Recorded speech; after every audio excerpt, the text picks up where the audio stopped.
everyone. We're here with episode 114 of Tattoo Collecting 101, right here on Guy Atchison's Reinventing the Tattoo. If you haven't joined us before, Reinventing the Tattoo is the community for tattooers, apprentices, and all those who are curious about the world of tattooing. So be sure to share this content with people you think might be interested, as well as give it a like and subscribe. Before we jump in, just want to say thank you to our sponsors. So thank you to World Tattoo Events. They have the largest, most comprehensive list of tattoo conventions going on in the world right now. Thank you to DLIS Pro, known as Dermalize Worldwide, which was designed specifically by wound care specialists specifically for healing tattoos, as well as Tattoo Now, technology for tattooers, leading edge in professional development, management, and digital tools for tattooers of all levels. Also, just want to say thank you to the Fireside Tattoo Network, as well as the Apprenticeship Diaries, our affiliates. And if you want to reach out and be a sponsor, hit us up at management@reinventingthetattoo.com to get in touch with us. Boom. Good job, Kyle. Kyle, Thanks. nicely done. Getting more and more graceful every week. It gets slowly smoother. Nice. It's slowly smooth. One of these days, we should just fucking record that. Just You know, like hit a get play all on it. super smoothie, and then just, and that way you don't have to. Yeah. You know, We Word. we could. have the technology. We can do it. That is part of the future plan. So what episode are we on? 114? Yes. 114. Ben, This evening, we would have my very, very, very good friend, Mr. Daniel Wesley. He goes by Wes in the tattoo world. What's up? Really? Nothing. So, thanks, guys. Yeah, no, I'd love to have you. 114 is my lucky number. Yeah, Yeah. fucking ballers. we planned that, Wes. Yeah. Wes is one of the very few people that have known me since before I had tattoos. Indeed. That's how I rank people. At what point in my tattoo journey did you come into my Right. life? If you knew me before I started getting tattooed, we are G. Yep. So I think we were having a debate when we were talking about this. We were. If I did your first tattoo or if you already had one. See, But at the I'm, very least, I did your second tattoo. I'm fairly certain you can recall, and if not, I'm just gonna let that play out. Yeah. I just think that's the way it should be. Because I think that the first tattoo I did on you was the bullseye on your chest. I was what, 19, 18? Yeah. Something like so that. What, 2000? Oh, by the way, Ben, yes. cool idea. The bullseye on my chest. I love that tattoo. What are you talking about? What do you mean cool idea? Just teasing, just giving you a hard time. That's all. This bullseye with crosshairs, right? Yeah. Yeah. If Kyle had the right fucking camera on, y'all could see it. And that shit's still there. Bro, There you go. Like, You're lucky Boom. because when I was tattooing back then, most tattoos didn't hold up like that. The gods were with you. the gods were with me. Well, we can't say that. I've got fucking 3 out of the 4 of my limbs with 98% good healed tattoos. Not saying we didn't have some that were like, we should probably cover that. like let's put a bandage on that one. Let's cover that one up today with sometimes I heal rough. It's my own fault because I was like, take care of things, not go to work. Right. Do you remember Fuck when we off. finally had like the like it occurred to us that you were just getting tattooed before your body had recovered? I mean, that did happen. Like a you lot, were too. just getting tattooed back Well- to back to back to back, and your body hadn't replenished itself yet. For a long time. I just came in on payday and just gave you money. Right. And it was like almost every other week. Yeah. And then For- you were hanging out pretty much Yeah, I did live right down 4 the to street. 5 days. a week, I did live right down the just street. swinging in to shoot the shit. So. Very, very, very true. And it built a culture is the reason I got into tattooing. Coming back to the carnival was half the fucking fun. The tattoos were a bonus. we had a good time, man. So let's talk about like OG body language. Wes still tattoos at body language, but you owner operator since 90 9 on Hamilton Road. on Hamilton Road in Whitehall. So let's talk about 99. Yep. Who else was tattooing in Columbus in 99? There's what, like 6 shops? And I mean, places that you could look up in the phone book, Yeah. not Jimmy Jim Right. slinging, you know? Yeah. No. What's wrong with Jimmy Jim's? Legitimately, there were probably 30 tattoo studios at that point in time in all of Columbus, which now, I mean, what we're talking. I think Minus the private shops, like actual, like open to the public tattoo shops, there's got to be a couple hundred. the And then last you add time I heard private the shops. number in Franklin County, it was 113 registered shops in Franklin County. And that's Franklin County, right? That's just the hard. Yeah. So there were probably 25 to 30 actual shops, you know, maybe 10 to 12 of them were taking tattooing seriously. The other ones were, you know, We Like- also tattoo. yeah, head shops with a tattooer, Right. or you know, they were biker shops. So they were more like clubhouses. That Are you did talking about tattoos. Studio 13? Because I thought we weren't saying names, Fawn. oh no, that's the shop that I took over that was upstairs from a head shop Oh, Wait, Like, I where can- was Studio 13? on 13th Ave on campus. I know. Now I'm trying to think of who I knew who was there. And there Wasn't were a that right couple. behind the Newport? Yeah. Yep, Yeah. I took Remember that when I hit over the early Newport? into my career. I hit that studio. Yeah, right. That's So, All yeah, the history, all the history. All the history. Yeah, it just became we just had a good sense of humor and we're having fun. But It was hilarious to be there. It was a constant joke. Everyone was there to entertain in the best way. But it built this, like, those dudes had each other's backs further than you could see. Yeah. It's kind of crazy to me because that core group, then how many of them are not heavy hitter, owning their own shop, doing their own thing? Like, that might be one of the coolest things. Like looking back on it, I think that's one of the coolest things that evolved out of body language. Like we were never considered like a stained skin. Like we weren't upper echelon. We were like maybe that one tier below where it was Okay. just like you got people knew you could get good solid tattoos there, but it's not like we had a crew of artists that were all getting, you know, magazine articles and like the stuff that Derb was able to pull. Like That's fair. The high end. So we were like one tier below. But what's cool is that a lot of these guys came in who were good but unpolished, mhm. and just the I think between the culture and camaraderie and the volume of tattoos Yeah. we were able to do, that if you took it seriously, you could become a heavy hitter. And yeah, I mean, we pumped out, I mean, shit, Nate Marty was there. Mhm. Richard Cook was there. Fucking Kevin Stress was Yep. there.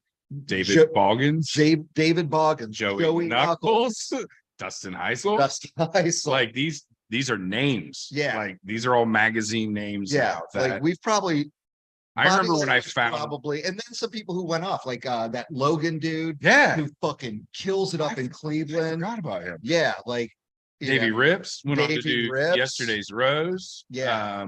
Just everybody that shop had such a good art culture. Everybody there was tips and tricks abundant. They were sharing. Everybody was there to make the next person better, and it showed. Like it. I've seen Rich Cook's first portfolio.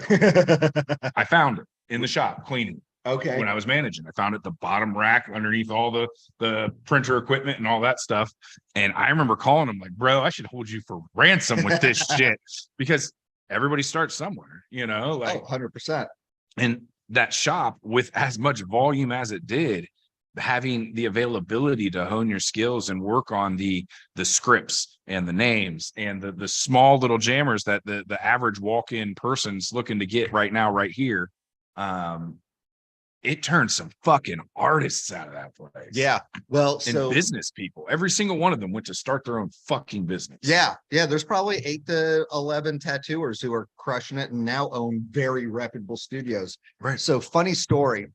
So thinking about Richard Cook's first portfolio, you know, Right. so like all of ours, I mean, dude, Yep. we all got to start somewhere, right? But You did. so Richards was, you know, okay, there's potential in this guy.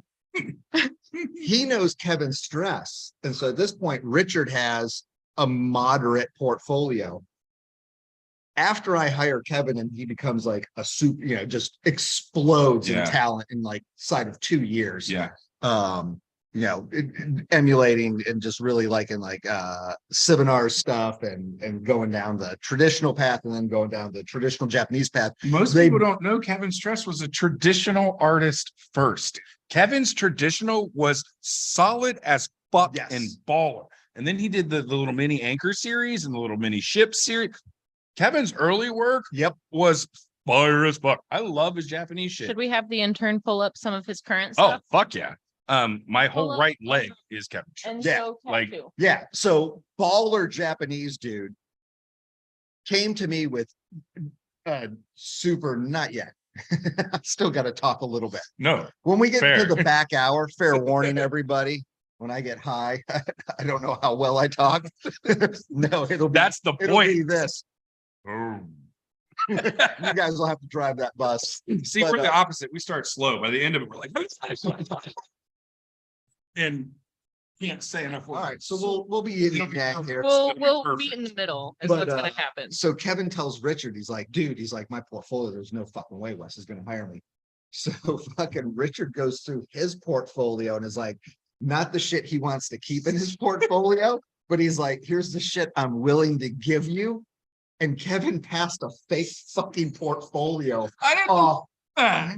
Really? I found out 3 years later that he's like, by the way, dude, 9 out of 10 of those pictures in the portfolio were fucking from Richard that he didn't want in his portfolio. Yeah, man. And here, Uh, now here he is fucking Mhm. for the last decade or more, been just Killing it. slaying Killing it. tats. I was actually talking to Rich last month, so hanging out with him, and he told me that story. And I was like, you're fist fucking me, right? He's like, no, bro, none of us had a fucking clue. He was trying to, I've been talking about starting doing snails as tattoos, and I want to just start a series of the same snail. Yep. And that's the only tattoo I'm going to do. All right. It's going to be a specialty. It's going to be a club. Pay a premium, you get a snail trail, right? So I've been talking about that on and off for a while. Yeah, and- it's a running theme. Rich, Right. Rich was like, dude, the fuck haven't you been doing this for the past 20 years? Right. I'm like, I can't draw stick figures. He's like, neither could I. And Rich is amazing. So like to have that kind of like, just go fucking do it. You can do whatever you want. Just Yep. go do it.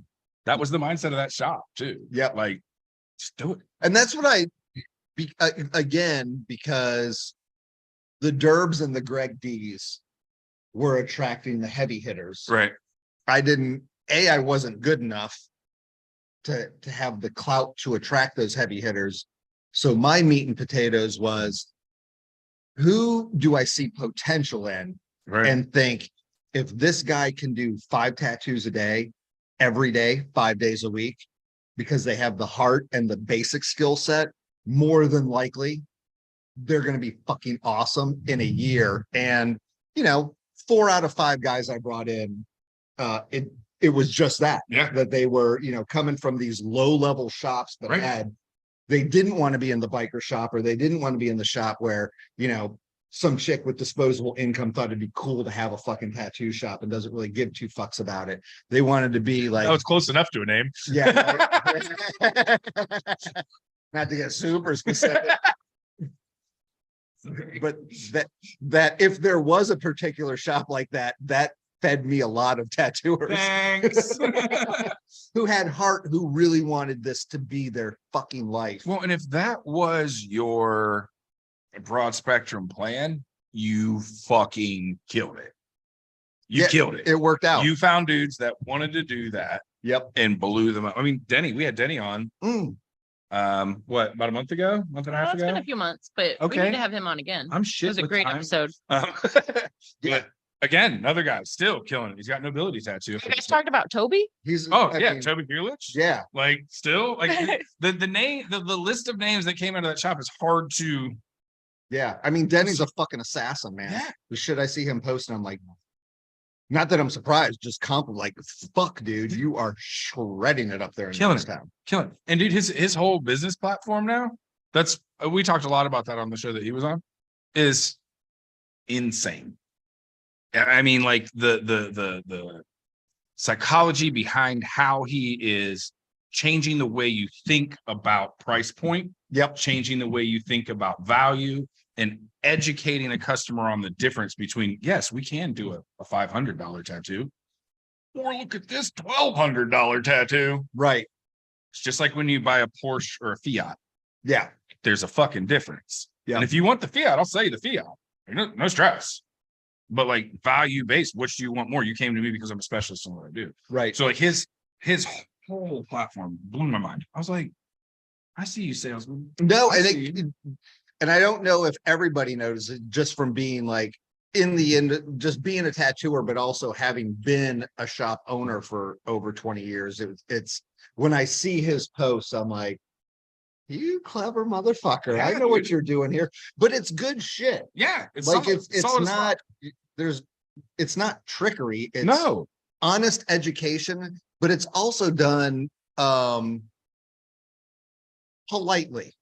it's Like it's not like, educating to oh, are you a elevate. fucking idiot? Why wouldn't Right. you know? And it's like, well, dude, so many tattooers go about it that there's a select, This is the whole demographic of motivation to tattooers. starting the show. right? Yeah, it Because really the is. average collector doesn't know Yeah, so many exactly. things, and there's then- not a good place to look. That's the whole, it was out of frustration that people don't understand or know where to get the knowledge. That headache you're talking about birthed this. Yeah, no, So it's we cool. And get I it. like when tattooers then approach it in the like this podcast, then in the way Denny advertises and markets. It's like, don't be a dickhead to somebody because they don't know. Right. They don't fucking know. Like if a plumber said, what's this fucking tool? I'd be, I have no clue. And Mr. you know, Plumber. yeah, That's your job, bud. and it'd be a dickhead movie if he was like, this is a fucking monkey wrench and you fucking use it for cranking on this. And I'd be like, I Monkeys. don't plumb. Like Right. what, how the fuck would I know that? So when somebody calls a tattoo machine a gun, I don't correct them. Like, Same. you don't, it's a gun to you. Cool. Right. Yeah. How much does that gun cost? Fucking $800. I love this gun. Right.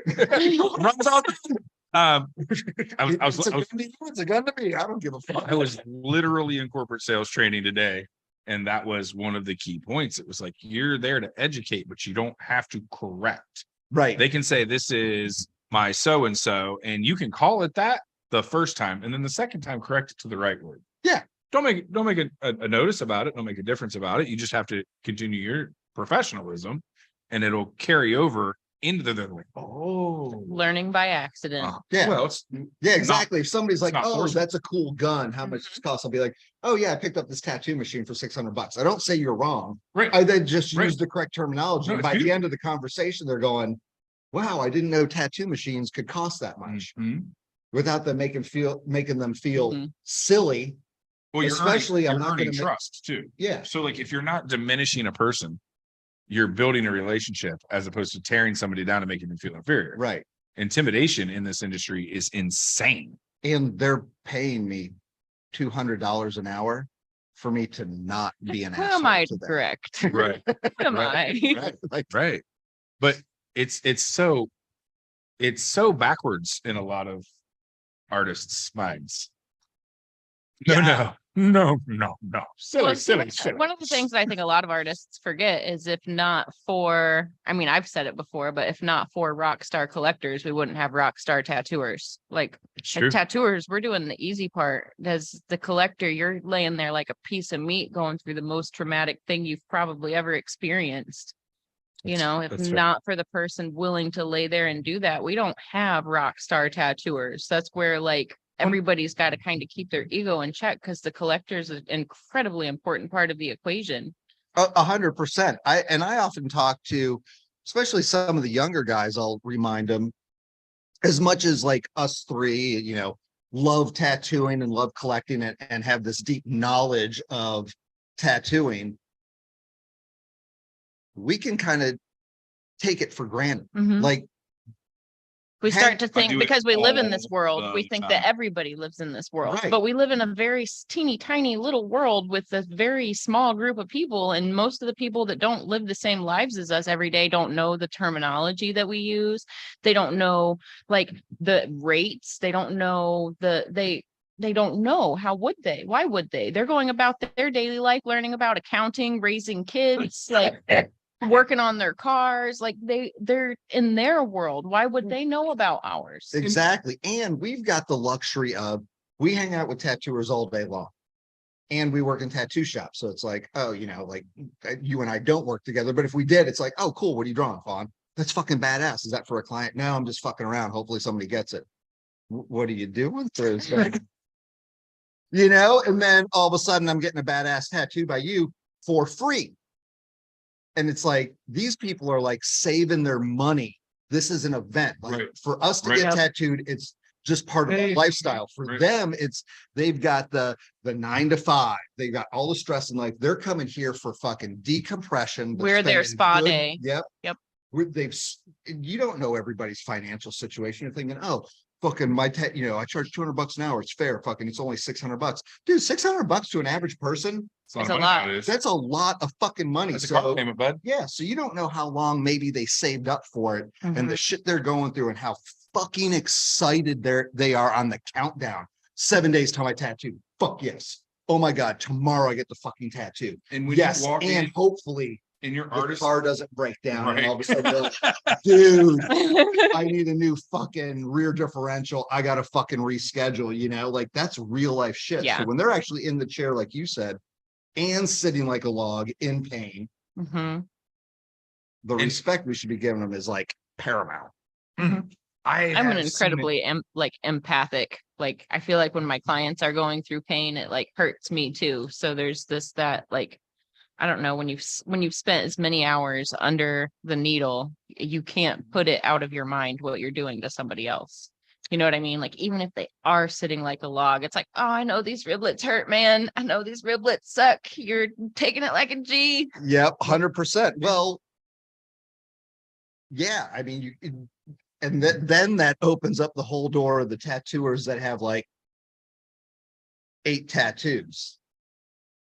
And my biggest thing is not like, one of my big problems with that is well, your ribs aren't tattooed. So how can you be empathetic to the client? You know, that's the first tattooer to bitch about a client not sitting well is the one who doesn't have a lot of tattoos, where it's like, this fucking chick wouldn't stop moving as I'm doing the fucking infinity symbol on her ribs. It's like, homie, last I looked, you don't have a fucking rib tattoo. Yeah, this shit fucking hurts. There's this time I was working at a friend's studio, and there were like, you know how we've got the windows up in our studios so we can see into each other's stations. There's this kind of setup similarly, and I'm going about my business, and I wrap up my appointment, and in the booth next to me, this lady is not having a very good time. She is not sitting well at all, and her artist is not being sympathetic whatsoever. And he's working on her knee. Like she's laid back, her leg is straight. He doesn't even like have it bent to help stretch or anything.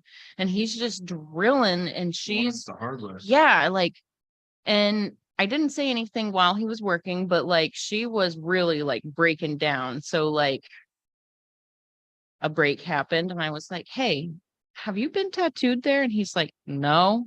I was like, it's a bad spot.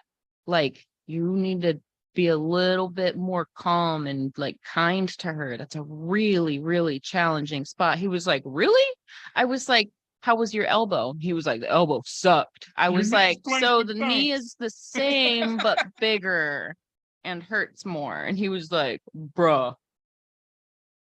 Yep. Like he just had no idea. Like he thought it was just like, you know, the calf. Like my favorite is when people are like, oh, it hurts way worse in some areas. Tattoos don't hurt. And I'm like, excuse me.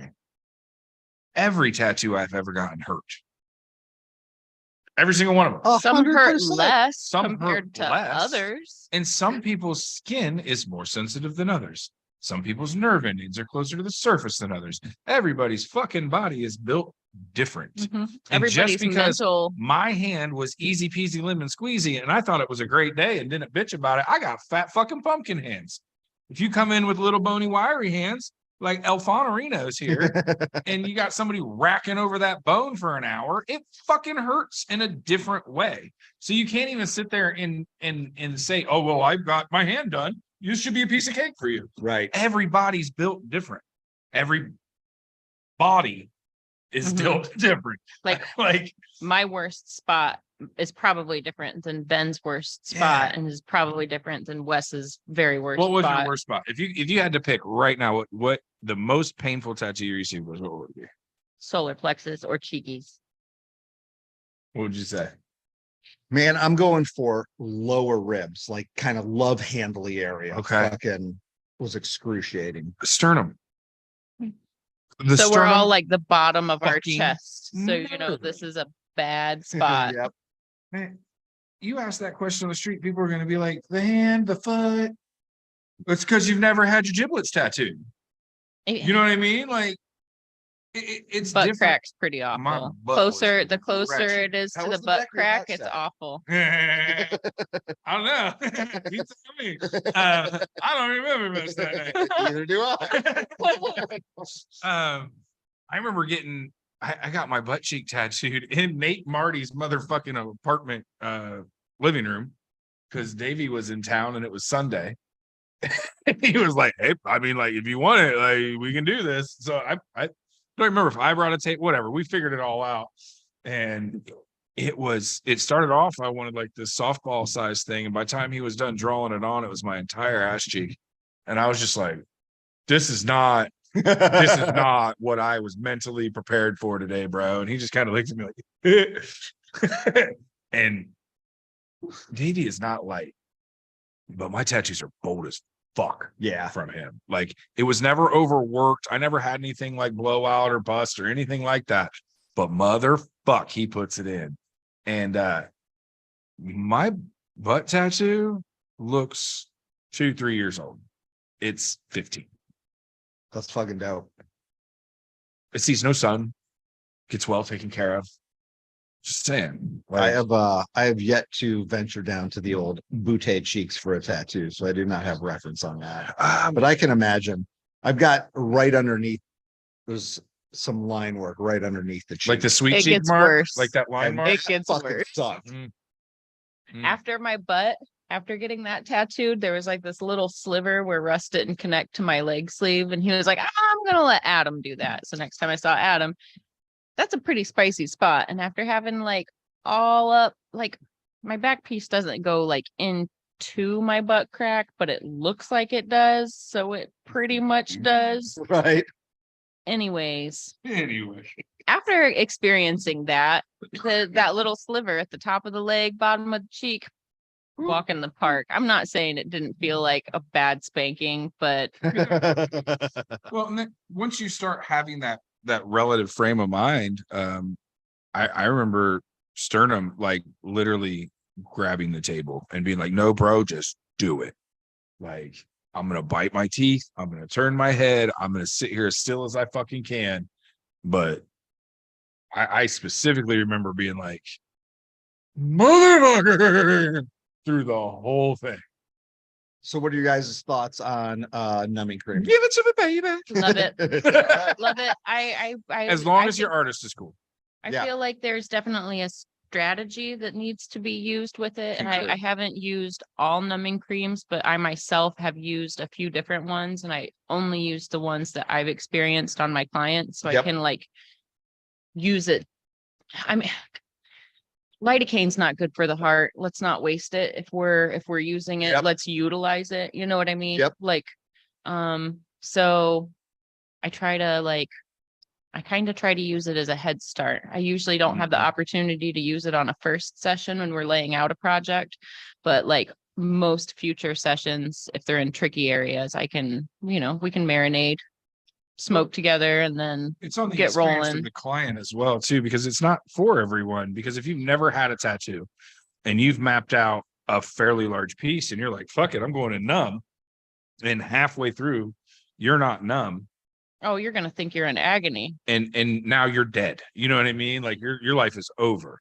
So like if you are a little more seasoned of a tattoo collector, I think numbing cream is a great head start. Like Fawn said, to ease if I into can it. get over the first 2-3 hours tops Mhm. and have zero stress in that too, we can go for an 8-hour session. Well, and then Because by after the 6, time- I'm done. by the time like- by the time that the way I work with it, hopefully by the time that numbing cream is wearing off, I've gotten enough skin broken that Bactine starts kind of carrying us through the second half of the session. That's a wonderful plan. And I love it. Yeah, I break out numbing cream all the time on my clients, and it's so funny. you know, they're like, I've never had a tattoo artist make up numbing cream. And my fucking tattoo artist said, fuck that shit or whatever. And I'm like thinking, it's an awesome tool for customer service. Can I ask you this? You guys will probably know. I just recently was curious because I was watching some parody videos online. Is it true that you could use anal ease as numbing cream? It's the same thing. So The lidocaine cream, right? I'm going to fall in the middle on this. Okay. Kat, who used to work at Body Language, ordered some numbing cream online to use for her clients. And when she got it, it said anal rectal cream. So, and it had 5% lidocaine. So I used it and it worked great. So, and it was some of the most affordable numbing cream. So I got two big, it was like $25 a tube. Mm-hmm. So that's what I got. And that's what I used for my clients. But funny enough, it says anal rectal cream. So I think basically probably it's the same. Yeah, it's just an off brand of Anal-Ease. I mean, I'd heard like crude biker tattoos talking about it, and I never knew, but like lately it's like it's gotta really be the same thing. Yeah. Like it's just soaking in and the 5% lidocaine kicks in. And yeah, I mean, I think some numbing creams are better than others, but yeah, the stuff that I've got, it flat out says anal rectal cream. And we carry Zenza here Yeah. at the warehouse, and it works great. It's like a lotion. There's another one that's really good. It's kind of like a cake battery consistency, Do but you remember when we did Chippendale? Yep. Remember how I was like, fucking run it, bro? Zenza. Okay. Because I've used TAC, which I found was good. What is it? FXTX or something like that. It's in a green little tube. And then one of my clients. I don't believe the Zenza is a vasoconstrictor. That's one of the things I like about it. The skin stays nice and pink and healthy. Where some of the other ones, I noticed the skin goes kind of like dead looking and pale. Like you can tell that the circulation's being cut off to the area. Oh, wow. Okay. So I have yet to run into that. See, I used Hush when it first came out. There wasn't a lot of options. And it was made your skin very rubbery. Yeah. And I had a couple artists be like, hey, bro, we understand why you're doing this, but like it's fucking up the way we tattoo. And I'm like, okay. And that's what made me start looking for different stuff because it made my skin all rubbery. I feel like the Zenza, you might have like, when your skin's like wet when you've been in the tub for too long, like it'll be like that, but give it like 2 or 3 minutes, like just clean it, like wipe it off, like when you remove the barrier, remove it, wipe it off, and just give it like 2 or 3 minutes, Let her breathe. Yeah, like not 10 or 15 or 20, but just give it 2 or 3 minutes. Like you're going to ease into that area anyways. I hear a lot of stuff out then. Yeah, I hear a lot of artists talk about the squishiness of it, but I think it's just a matter of like, just wait a moment. Yeah, Just like with stencil application, just a moment. Right. No, that's cool. I'll have to give that a try. That's one thing. So, I was hesitant for the numbing cream because I heard people like, oh, it'll fuck up the way it heals or it fucks up the way the skin feels, etc. So I tried it on myself to see if it worked numbing wise. And Heisel was tattooing me and I was like, is there any difference on my skin? He's like, no. And so then I started recommending some clients using it. And I have yet to have any problem applying a tattoo or that tattoo healing based on a client using any numbing cream. So I know some people are different. That's fine. But as far as it comes to me, if a client's like, hey, can I use numbing cream? I'm like, knock your fucking socks off. Yeah. Man. I feel like it makes my life easier if my client is more relaxed. 100%. Like I feel like I don't have to work as hard to hold or stretch. So like sounds selfish, but like the more comfortable my client is, the less hard I have to work. Yeah. So and going back makes to my day easier to make them more comfortable. Isn't that funny how that works as well? Like when you're sitting there squirming away, it takes 3 times as long for that artist to make that same line. If you sit there and just fucking take it, let them do their goddamn job, it goes twice as fast. You're getting more value for your dollar. So when you're talking about paying a day rate or $200 an hour or $5 an hour, more money sucks to pay because it's your fucking fault.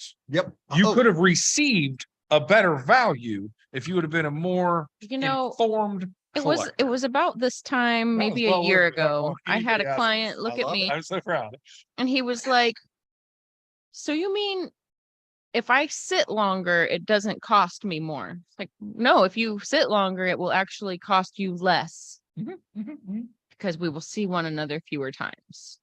And like to see it just like, yeah, this is why I want you to sit down so I can work on you, man. Like, I don't want to That's drag this out. great. Like, let's get it done. Yeah. Well, and like you said, if you have empathy for your client, then it's, you know, you're doing a couple lines like, hey, Benny, how you doing? Blah, blah, blah. Like we could be utilizing this time talking about other things, or I can be focusing a little bit more on the tattoo Right. instead of the empathy part of, are you handling this right? That if you're, Right. so again, like you said, Fawn, You know the what back you got, end right? benefit is for us, the tattooer, Yes. to have a client nice and numb and just able to chill out and watch a Netflix just show with their benefits everybody. earbuds in. And half the, it's amazing too. You get these people coming in numb and Well- I blast something out and they're like, we're We're done. I'm like, well, Yep. you sat like fucking driftwood. So muchas gracias. Well- I owe you one.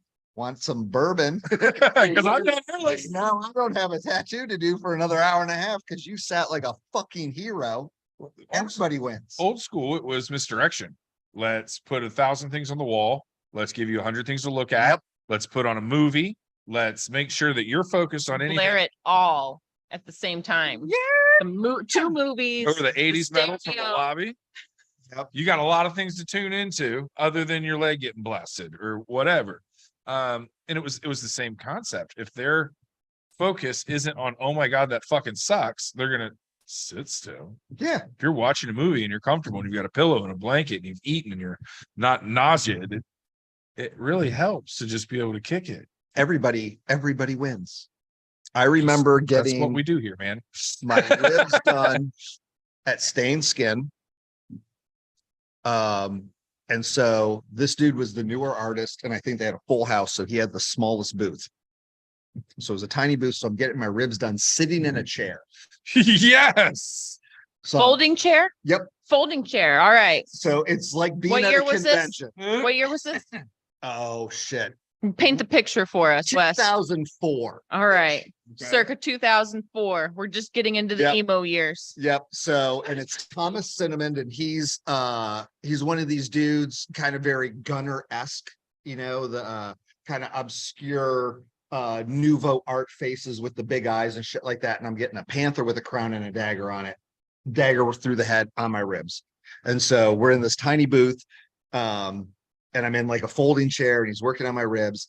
And for whatever reason, he didn't really have his shop decorated and there wasn't TV. I could hear a little bit of music, but there wasn't. And so I'm going to make this up, but it was something like there was one of those really cool screen printed concert posters. Right. And it was like Reverend Horton Heat or something like that. And so for the 3 hours I'm suffering through the outline, it's literally my brain is like Reverend Horton Heat, November 12th, Newport, opening act. Blah, blah, blah, blah, blah, blah. Reverend Horton Heat, Newport, November 12th, like 7 doors open at 7 p.m. Tickets $12. And the only thing I could focus on was reading this fucking concert poster for 3 hours. It's like counting ceiling tiles. Oh my God. But that's what you did. Like Mhm. there was one distraction in the room. That's what I paid attention to.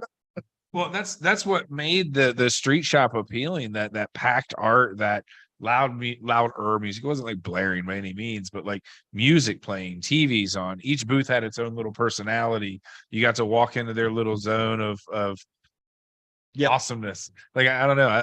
I still to this day love the street shop vibe. Like it's a 100%. whole nother animal. Private studios are amazing when you're getting larger pieces and you really need to relax and you need to. But like the energy of that room, I remember standing on the chair as a manager taking pictures of the full lobby and people all the way out the door. Yep. And it was just the most amazing feeling ever. Because it was like, where else could you go that this just randomly happened? Right. We didn't serve liquor. Right. You know what I mean? Like, Yeah. I don't know. It was always a cool vibe. Controlled chaos. Kind of controlled. Loosely controlled chaos. That's probably about it. Just enough control so somebody didn't commit a felony. That is very elegantly worded and highly accurate. Highly Walk accurate. that razor thin line of we're in the misdemeanor world. Maybe we should start pulling back. Wait a sec, guys. Anybody leave a name or a business? No. Okay. We've told the I don't want to ruin it, but do you remember the sculpture that was built behind Domino's? Donato's. Excuse me. Yes, The Donato's. snow sculpture by Yes, Richard Cook. yes. Of the large penis. Yes. I've told that story before, and that's the kind of shit that happened at that shop. Oh god. Like it was just constant. Dude, yeah. There was missed the vibe. so much fucking. We tell some of these young guys coming in just some of the stories, like the pork chop dude Oh my god, pork chop! who would come by the shop. So- wait, you gotta indulge. Nobody else knows who the fuck Okay, pork chop so is. so this is early 2000s. We're saying 2001 to 2004, maybe. We're kind of in a more urban environment where the shop's located, meaning so there's sidewalks and people can walk in from Right. neighborhoods, etc., Bus stops. bus stops, etc. And so there's this local young kind of semi-homeless guy. Like he lives with his grandma. He's a pillhead. Ironically, extremely smart. So I'll paint the picture. He's got one eye is significantly lower than the other eye and crooked. And what we came to find out was down at the quarry in Grandview, he was on acid and people would go down there and quarry jump and cliff jump. And so he cliff jumped. And if you've never cliff jumped before, the whole idea is because typically Hold on. In Ohio, this is what we do for fun. Jump off, tell step into water. So it's probably 40 to 50 feet, and cliffs usually, as they go down, kind of angle out towards the water. So you need clearance. That's why they call it a jump, Yep. not a cliff drop. So to execute a proper cliff jump, which I'm not condoning to the listeners, is you run and you launch at the edge of said cliff. It is something that usually the more athletic kids do. Yep. The less athletic do not, because then you have to swim back and Yep. climb up. So I'm just like, do with this advice what you will. It's Do not dangerous, condone folks. this, but this is an Let me just athletic see child thing. So pork chop, the story, the legend goes, is on acid. He's running to the edge to do a cliff jump. He trips, so he exits over the cliff at about 4 feet before the edge of the cliff, does not clear the rocks below, and has to get life flighted out. And that's why his one eyeball was like a solid 1.5 inches lower than the other and crooked. Ooh, So he'd Ouch. walk around and beg for change, and he'd hit the bars, etc. And the dude started to get a little annoying after a while. So we started, because it's like feeding a cat. You have empathy, you feed the cat, and now that motherfucking cat's there every fucking day. And so it's like, all right, pork chop, like now you got to earn the money. yeah, I will feed you, but only if you pick Yeah. up the cigarette butts out of the parking lot. Yes. So Or- it's it just so happened to be Jackass was in its heyday. Oh man. So he shows up one day and he's on like a little rickety, like garage sale Dorothy Wizard of Oz bike. And the wheels are all wobbly. And we were all back then we're BMX and we thought we were badass. We had like a 3-foot ramp in the back. We're like, dude. So we all dig up change out of our pockets. And it's something seriously like $3.14. We're like, bro, all this coin is yours if you hit this fucking jump as hard as you can on this Dorothy bike. Launch it. He fucking hits this thing as fast as he can go. Does not lift up the front wheel. Oh Dead no. sailors, goes flying. He's tangled up in this bike. One of the dudes who worked there, Mike Miracle, which is actually his real name, just goes over and says, dude's literally fucking tangled. He's laying there all fucked up and his eyeball's even lower and more crooked. And Miracle just fucking like drops the change on him. Now, Miracle being one of the most badass BMX riders of all Yes. goddamn time. Yeah. Let's throw that out Yeah. there. But the other one we were telling the guys was, and so this was a funny because it was down memory lane for Dustin. So pork chop comes in again. Hey, you guys got any fucking money? And we're like, all right, we got to get him to do something. And so they decide they're going to go outside. They're going to have him drop his pants. They're going to spray his pubes with rubbing alcohol. and they're going to set his pubes on fire. And again, $5.87. So these guys are all laughing. They're going to go outside and they're like, you coming west? So at this point I own Body Language. I'm like, I would love to, but I'm the owner of the shop. I can't condone this. So I'm just going to have to rely on you guys like to bring me photographs. Play the story. Yes. Like If it goes down. the official record is West does not condone this. We're off the record. So they're all going out. They got the rubbing alcohol, the matches, the change, etc. And as I'm seeing everybody pour out the shop, I'm like, yo, somebody needs to fucking bring water to put his pubes out, for Christ's sake. So Dustin goes, he's like, oh yeah, that's right. So Dustin goes back and he fills literally like 2 3-ounce fucking Dixie cups of water. So instead of just a couple pumps of rubbing alcohol, evidently they're like 10 pumps of rubbing alcohol. They light his pubes on fire. He has this belt of blue flames and he's freaking out. He's like, put it out, put it out, put it out. And everybody's just like, ah. Finally, Dustin's just like, 2 little cups of fucking water. And then paid him, like I said, like less than $6, mostly in pennies and nickels. Pork chop. He loved it. I mean, he came back. Oh, this went on for months. Like it was just classic. So it was just coming up. No more fire, guys. Jackass tricks, and then giving them some fucking change. But I don't even know how we got on the pork chop topic. But We go down rabbit holes. Yeah, It that's what the happens. show's about. It's bunny holes. yeah, but yeah. So fun. All right. So I'll end it with the last pork chop story. So I come. We're gonna back, have a whole side shoot called the pork chop. pork chop. If we play our cards right. So I come back. It's 2020, and evidently the day before, I was just in there talking with Chris and Joey, and then so evidently like the day before, and most of these guys didn't know pork chop. Like they didn't know the lore of pork chop. The staff had turned over a couple of Yeah. times. So pork and new ownership. So pork chop comes in, and at this point, he's just like, early 40s hobo-y guy.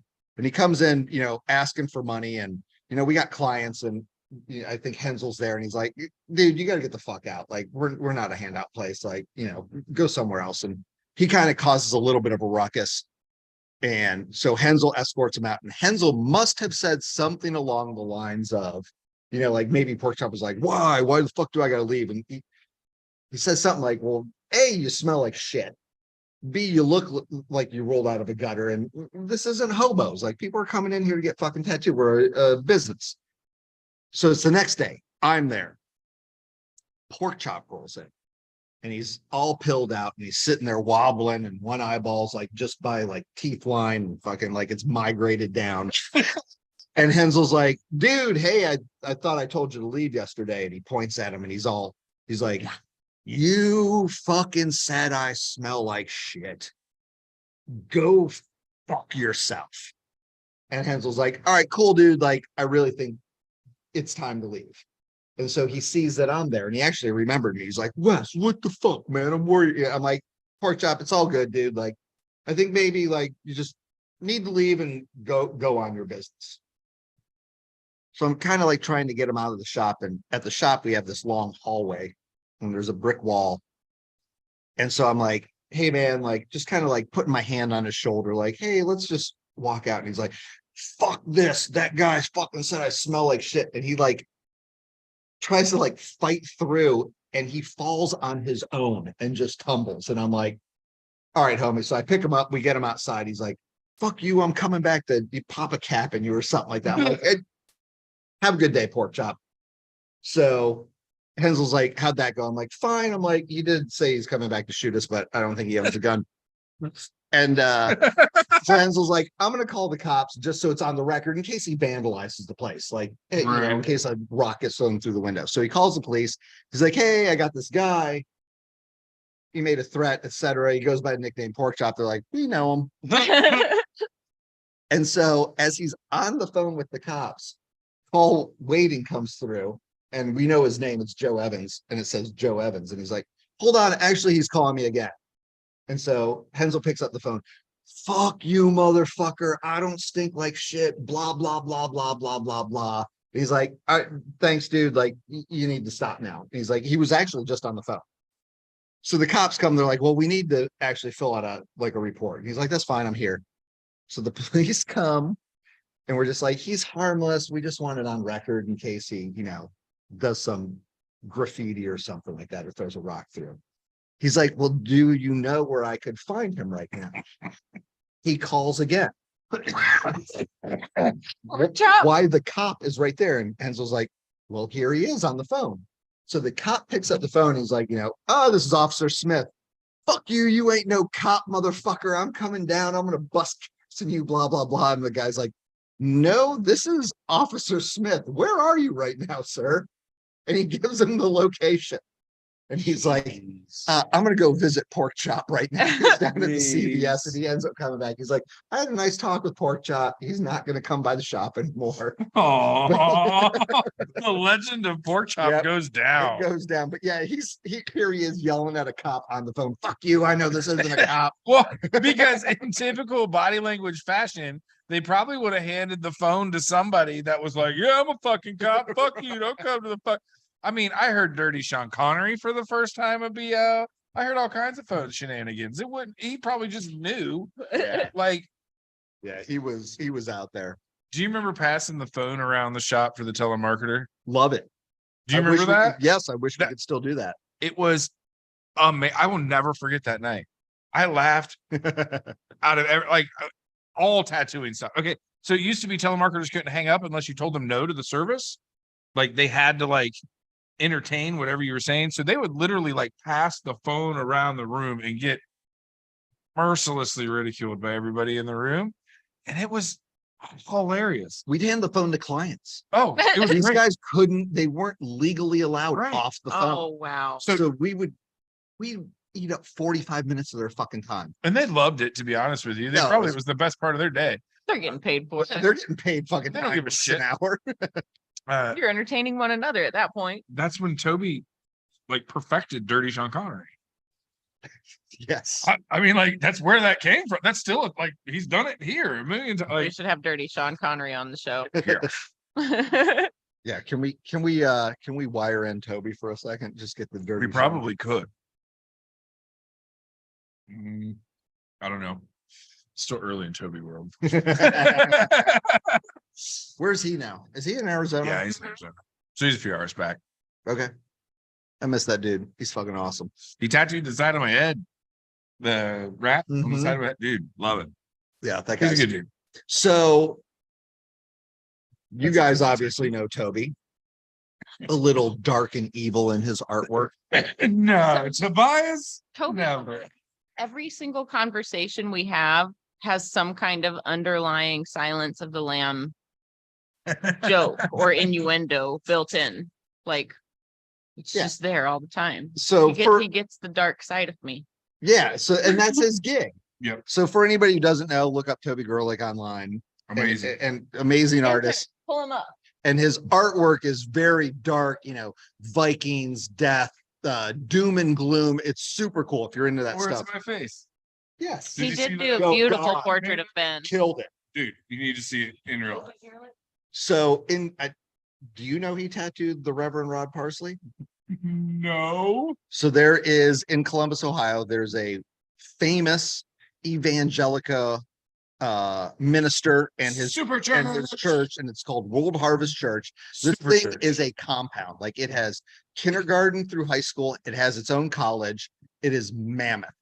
And so I'm at home. So this is 0708. And the person who runs it is the Reverend Rod Parsley. And he can actually he's on TV every Sunday morning, the dude marching around the stage, your classic out of movies type of evangelica minister. And so I'm at home, I get a phone call, and it's from who's ever working the front desk. They're like, because we were IDing everybody at then, and they're like, on that painting there, Kyle. hey, Yeah. is it okay if Toby's somebody work is has beautiful. if they use their concealed carry permit instead of for an ID? I'm like, yeah, it's a government issued ID. Right. And so I forget whoever it is, and they're like, do you want to know who it is? I'm like, well, now I do. They're like, dude, the fucking Reverend Rod Parsley is here with his 2 bodyguards. Why didn't he have an ID? Well, he had his concealed carry permit. Right. But He didn't have, I don't know. Why do you have a driver's It's license? probably a flex. You're all right. God's I'm gonna the come. Reverend God. Mhm. Praise the Lord and pass the ammunition. So who does he get of all the people at the shop to tattoo him? The Dark Lord of tattooing himself. Toby Nicholas, does a fucking American eagle with a flag and a banner with like, Proverbs 13:11 or something like that. And Toby being the professional, obviously, but the irony inside the shop of you're tattooing literally a dude who has a TV show that is broadcast worldwide on Sunday mornings, and motherfucking Toby Gerlich is tattooing the Reverend Rod Parsley, which the dude was cool as fuck, and then was sending parishioners to us left and right. We ended up tattooing his wife. His daughter was coming in for piercings. Like, we were in with the World Harvest Trip. And it was all because of Toby Gerlich laying down that sultry fucking customer service and dishing out an awesome tat. The irony, though, just Oh, that's hilarious to me. Toby asked me one day in a very serious conversation. He looks me dead in the face. He's like, "You like to camp?" I'm like, "Dude, love sleeping outside." He's like, "All right, we're gonna go out in the woods, and I'm bringing thread and like some ink, and I want you to give me like an old school pull through tattoo." And I'm like, "Toby, no." Like, I don't know how else to say this. One, no. Two, I don't even tattoo normally. He's like, "I know, that's why I want you to do it." And I'm like, "No, we're gonna be like way out in the motherfucking woods because I know you, and like, right. we're not going to the edge of the campground, So like, two, I don't know, zero skill. Like, the closest I've come to tattooing is setting up a tattoo machine back when you actually had to like, put it together, put a needle in it, like a rubber band or two, like give it that spring test. Nobody knows what that's about anymore, but like, and I'm just looking at him like, dude, I'm not the guy for the job. You're gonna end up bleeding and infected. Like, I don't know how else to say that. Like, he's like, "Yep." Set it up, homie. Like, we've yet to do the trip, don't get me wrong, but he was serious as shit. And I was just like, no.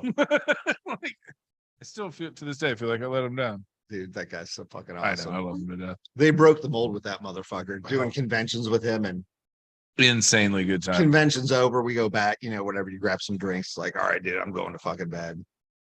I'm gonna walk around. Yeah. See him the next morning sleeping on like a chair, still with his boots on. It's like, "Hey man, we're heading down for breakfast." "Okay. What'd you get into last night?" "I just walked the railroad tracks." "For how long?" "I got home at like 7 a.m. "What? You walked railroad tracks for 6 hours?" "Yeah." Yep. "All right, cool." Happy as a clam. Yeah.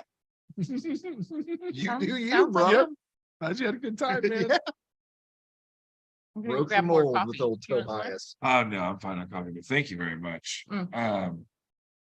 I'll wait till we finish this. So literally walking by at Hell City, he was downstairs painting. I was like, "Toby, you should paint a portrait of me." And he was like, "Absolutely." And That's how that started. absolutely. It was that simple. I was like, "Dude, you should paint a portrait of me." He's like, "Absolutely." He snapped like 5 pictures of me. It was the last time we talked about it. So he showed me like halfway in pictures. And I was just like, "Holy fuck. All right. Okay." Then he kept sending me progression shots. And it was just like, to watch it come together was an intimate part of the process. Like, it was really fucking cool. So my wife, Yeah, hey, Benny T. that's on my face. Okay. Take it So up when on I the met screen. my Thank you. wife That your back in profile. 2011, Already. she had one tattoo. So I Uh-huh. met her at Triformus, my triathlon store. I was bike fitting her, and she, Hold on. Do you want to plug that again? Wait. It doesn't exist anymore. Oh, okay. But thank you. And so I was like, "Oh, you got any tattoos?" And so she shows me she's got this little Iron Man logo from Iron Man Triathlon, not the comic Not series. the movie. And I'm like, "Oh, cool." I'm like, "Who did that?" And she's like, "This guy at Stain Skin, Toby I'm like, "Toby Gerlich?" She's like, "Yeah, that's it." So she knows so when I met her, she was literally following on Facebook one tattooer, Toby, who did her one fucking tattoo. That's funny. Yeah. She got a bicycle spoke after that with a dragon or Yep, something like yeah. that. I remember that. So, but what was funny is so she doesn't follow a ton of tattooers even still to this day. But because Toby's on there, she always likes his shit. She actually saw the painting before I did. And she's like, did you see this fucking, because obviously she knows you. Right. She's like, did you see this painting Toby did of fucking Benny T? And I was like, no. She's like, go on Facebook right now. And I was like, God damn, that thing's fucking It's awesome. insane. It now hangs in my living room. Oh, really? Yeah. It's been to back. Also, by the way, your nutsack tattoo is her favorite fucking story. All right, so you're gonna make me tell the story, aren't you? And Ben has avoided this story every time this comes up. He has avoided this and So danced many times. for at Hell City one time a few years ago, and he accidentally told the story. And the I whole didn't tell the weekend, story. Somebody accidentally told the story, and then the comedian who was like performing Somebody that accidentally weekend told the caught wind comedian. of it. So Really? now the comedian all weekend long is trying to get Ben to like share the story with the crowd. So it's Bro, I'm just center been camera. haunting him. Like Well- my job is center stage camera. and real quick, So my I'm 5 favorite feet part from is my wife only calls you Benny T. Mhm. Like it's not Ben. It's like anytime it brings up, like I'm like, oh, I'm doing a So- podcast tonight with Ben. She's like, Benny T. Yes, Benny T. Well, you also have a series of Bens in your Right, life. right. So But like it's just I funny get it. that Benny T. And then when anybody ever asks her, like, what's the craziest tattoo your husband's always done? She's like, oh, Benny T's nutsack. And they're like, okay, we need more. Okay, so let's start Take that it away, story. Benny T. We were at the Hooligans Art Show. Yep. Which was a series of shanks and daggers and a bunch of other things along that sorts. Yep. That's just what predominantly sticks out in my mind right now. But I was there early. We helped set up. Yep. And we're down at the bar before a lot of people were down there getting to cheese on with the bartenders, so in and so forth, getting smashed. Yeah. And where we were, I was right next to Surly Girl. We were when the that event. was We open. did an event in Surly Girl and had the art show upstairs. Yep. So you had a raffle and a whole bunch of other stuff going on downstairs, where they were feeding me redheaded sluts and pint glasses, and I was not sober. Let's just say that was my first cab ride. You lost your cell phone, right? Lost my cell phone. My brand new $700 fucking Nextel, because those were like, there was only 5 models. Right, right, You know right. what I mean? Like, and when you got to the top, that was your only option. So like, I was pissed. Anyway, so I was a few beverages deep, and there was a tattoo contest going on upstairs, if I remember correctly. No, there was a flash sheet, and you had to sign your name up on the sheet. For a tattoo. Yeah, we did one flash sheet, and because there was like a kitchenette Uh-huh. and you could just sign up and we would do the tattoos for free. It was. They little were- pork chop size. They were small. Yeah, novelty, skull and crossbones, fucking daggers. And I all the shit. jokingly said something about you can't get someone naked to get a tattoo. And I bet you can't. He was like, what do you bet? And I was like, dude, you can fucking tattoo my nuts. He was like, well, what if you win? I was like, I'm tattooing you. That was the bet. Yep. And he was like, okay. And I'm shit rigged. Just do. Next thing I know, chatty motherfucking Patzer is asshole naked getting a tattoo on his arm. And I'm like, By Andy Raisin. by Andy fucking Raisin, another goddamn legend in the streets. And I'm like, fuck. So the next thing I know, we're stretching my nutsack through my pants, through my boxer hole, across a Corona bottle. Miller High Life. Miller High Life. Sorry, Corona. Didn't mean to disrespect you like that. The champagne of beers stretched out my giblets, and Wes did an upside down skull and crossbones so I can hit it mud flap style. At like 2 a.m. Oh, You're bro. hammered, I'm hammered. And what's It funny was is, so late. The machine you were using was throwing sparks. yep. Like it was one of those nights. The best thing is so it's an empty bottle. So the needle's reverberating and out of the bottle's like it's humming. as I'm tattooing his nutsack. So the chick, No, there was a noise. A distinct Oh, noise yeah. that went along with this. you know how many times I've avoided telling this story? Ben's got pretty close friends, and I've heard a lot of crazy stories, but he has danced around this story specifically the whole time. That's He just skips interesting. over it. I'd be embracing it. I do. I do. I am proud. So left that evening a little disheveled and Disheveled. opened a cab for somebody else. And I don't know if I dropped my phone in that cab opening the door because this lady was like, she thought it was hers. And I'm like, whatever. Here you go. And I don't know if I dropped my phone then, but then I waved down another cab and took it the fucking 4 blocks to my house at the time. Like I was literally living like right down the road. The cab cost me like $80 fucking or something ridiculous like that. I was very, very, very upset. Got out of the cab, go up to my house, and I didn't have my keys. I didn't have my phone. Ended up going to a frat party next door where I found one of my neighbors.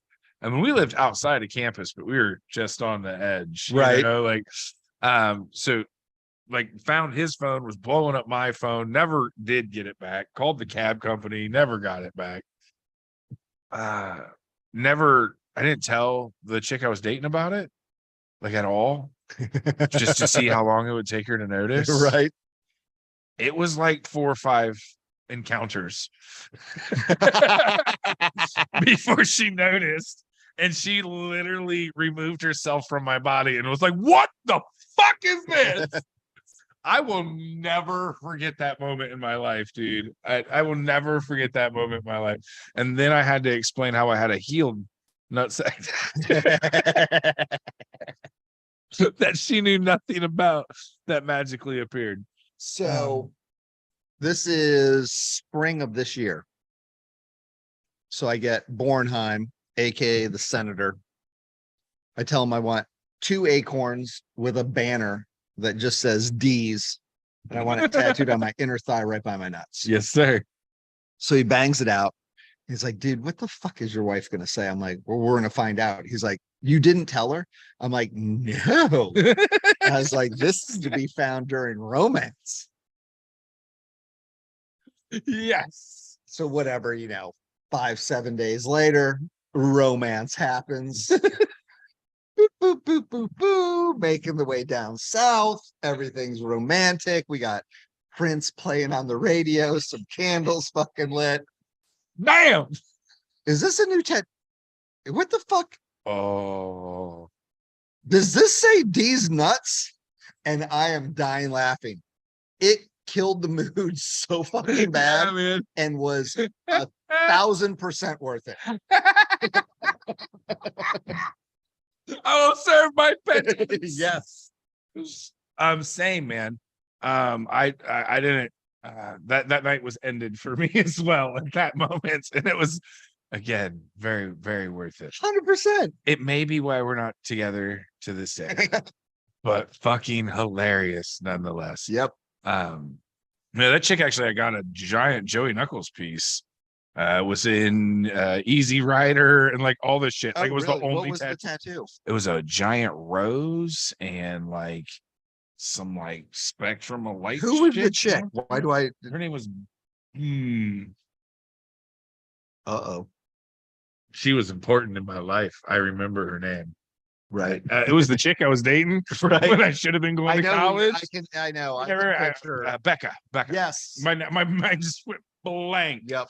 But that was fucking 20 years Oh ago. God. Yeah. That was what. But the irony of that 06? was she was getting a cover up from a novelty tattoo we got on vacation. And I've told that story on air here. So that tattoo was because I talked her into a bad decision. And then she ended up having to get another tattoo, and she was trying to be all low key. And Joey was like, no, like we're going to do this at the Easy Rider convention downtown Columbus. She's like, fuck, you got me roped into some shit. And it ended up getting published. He ended up being like written up about because of that. And she was just like, not embarrassed, but like was not looking for that introduction to the tattoo. Right. You know, and That like notoriety. it was, yeah.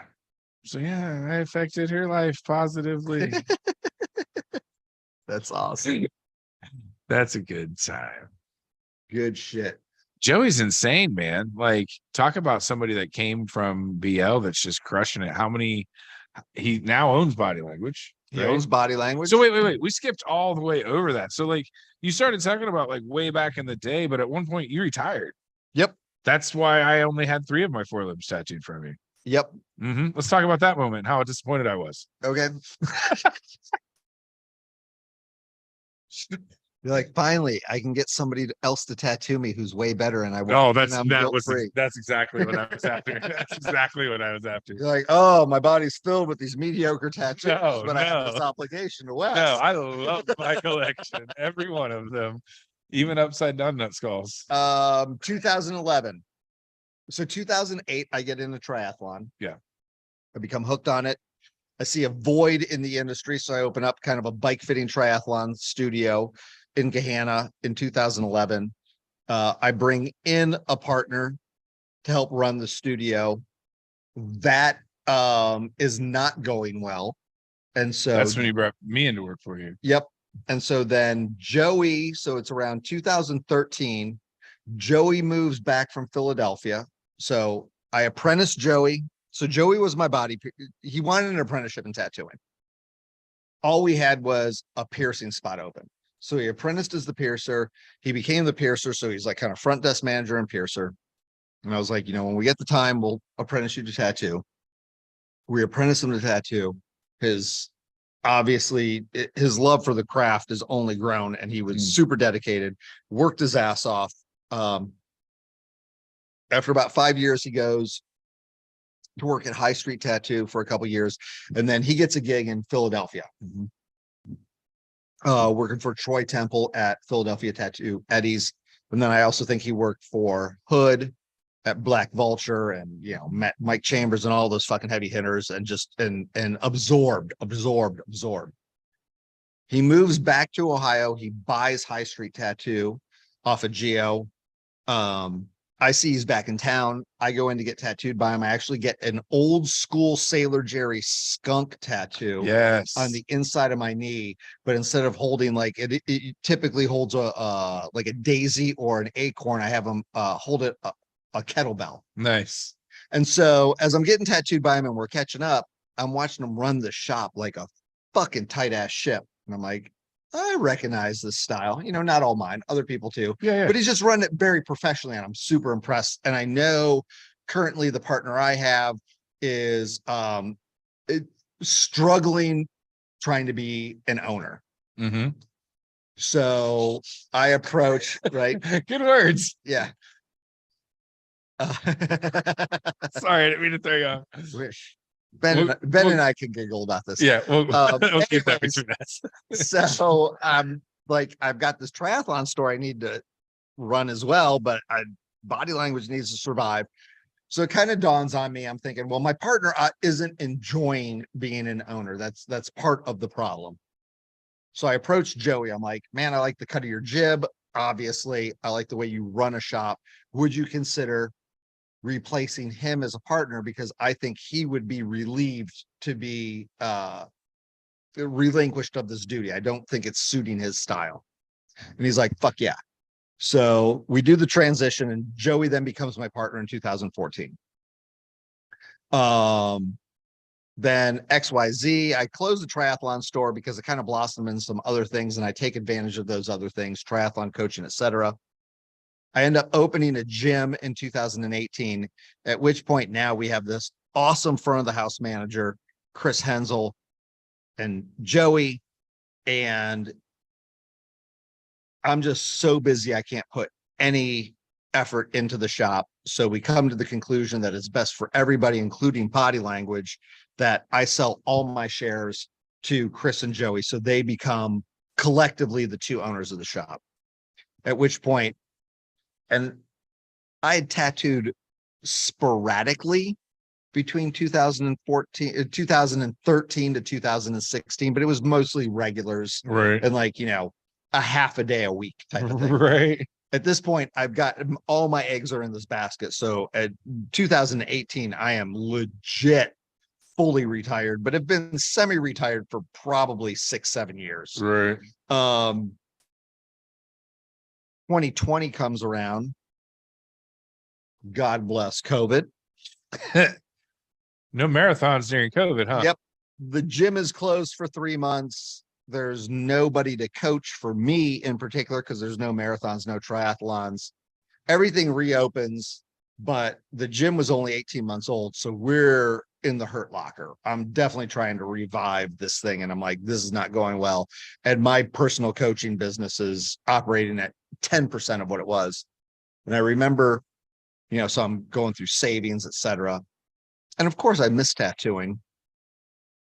October comes and I made something like $1,200 for the whole month. Mm-hmm. So I go to my wife. I'm like, I'm fucking 50 years old. I just made $1,200 fucking dollars in 30 days. Like, I don't know when this COVID thing's going to change, when races are going to come back. I don't know what's going on. Right. The gym's not bringing me a paycheck. I'm like, I'm considering going back to tattooing. So I called Joey. I'm like, hey man, I'm like thinking about this. Well, I don't want to. My biggest concern personally you got to live, you got to eat. But I didn't want to abuse tattooing just for money. Right. Like there was still part of me that's like, I love this craft. I want to do it right. So if I'm going to do it, I need to do it right. I'm not just going to go in and do, having been semi-retired for so long, half-ass tattoos and be like, fuck it, it's better than most people. And fucking like, I couldn't sleep with myself. Like that. So I'm like, I'm still thinking about this. He's like, well, why don't you come over and let's talk? And so we shoot the breeze. Cause my big question is too, how has tattooing evolved in the last 7 years? Where am I on that kind of slope of like, how far am I behind? To the tune of tattoo cartridges, Right. Procreate, iPad. I mean, when I tattooed, it was, You drew the picture. you had a light table, you had tracing paper, you had a blue pencil, a red pencil, Right. you had a micron marker and you had coil machines. I'm like, how far behind am I? And he's like, you're fucking really far behind. Yeah. So he hooks me up with his apprentice and we kind of go through Procreate and all this other stuff. I'm like, all right, let's give this a try. But when I come back, I'm not obviously ready for the floor. I'm like, I think I've got enough people I could kind of reach out to, Benny T being one of them, and convince him to get a tattoo from me. Let's see if I still got some chops and how long it takes me to get good enough to be a walk-in tattooer. And kind of in my mind, I was like, I think I'm probably going to need 30 to 40 hours in the skin, and at this point, being semi-retired for that long, I had a decent amount of people I could reach out to, but it's not like I had a list of 100. It was Right. more like a list of about 10 or 12. So I hit all you guys up. You guys come in doing the tattoos, and I'm like, this is exactly what I thought. Right. Right. It's like riding a bike, but rusty as fuck and getting used to cartridges and all this stuff. And it was probably 6 weeks and probably a legitimate 40 hours of tattooing. And I remember my Big Ben, Yeah. the dueling banjos, Benny T and Big Ben. Big Ben sends his buddy Mike Sheets to me. And so I'm like, all right, cool. And at this point, I'm feeling good enough to do a pretty decent tattoo for actual money, but I still don't want to take like walk-ins. Right. So I do an eagle holding an American shield with like some crazy red lightning coming out of it. And I do it on his forearm, and kind of in my head, I'm like, we're back. I don't know this dude. Right. Right.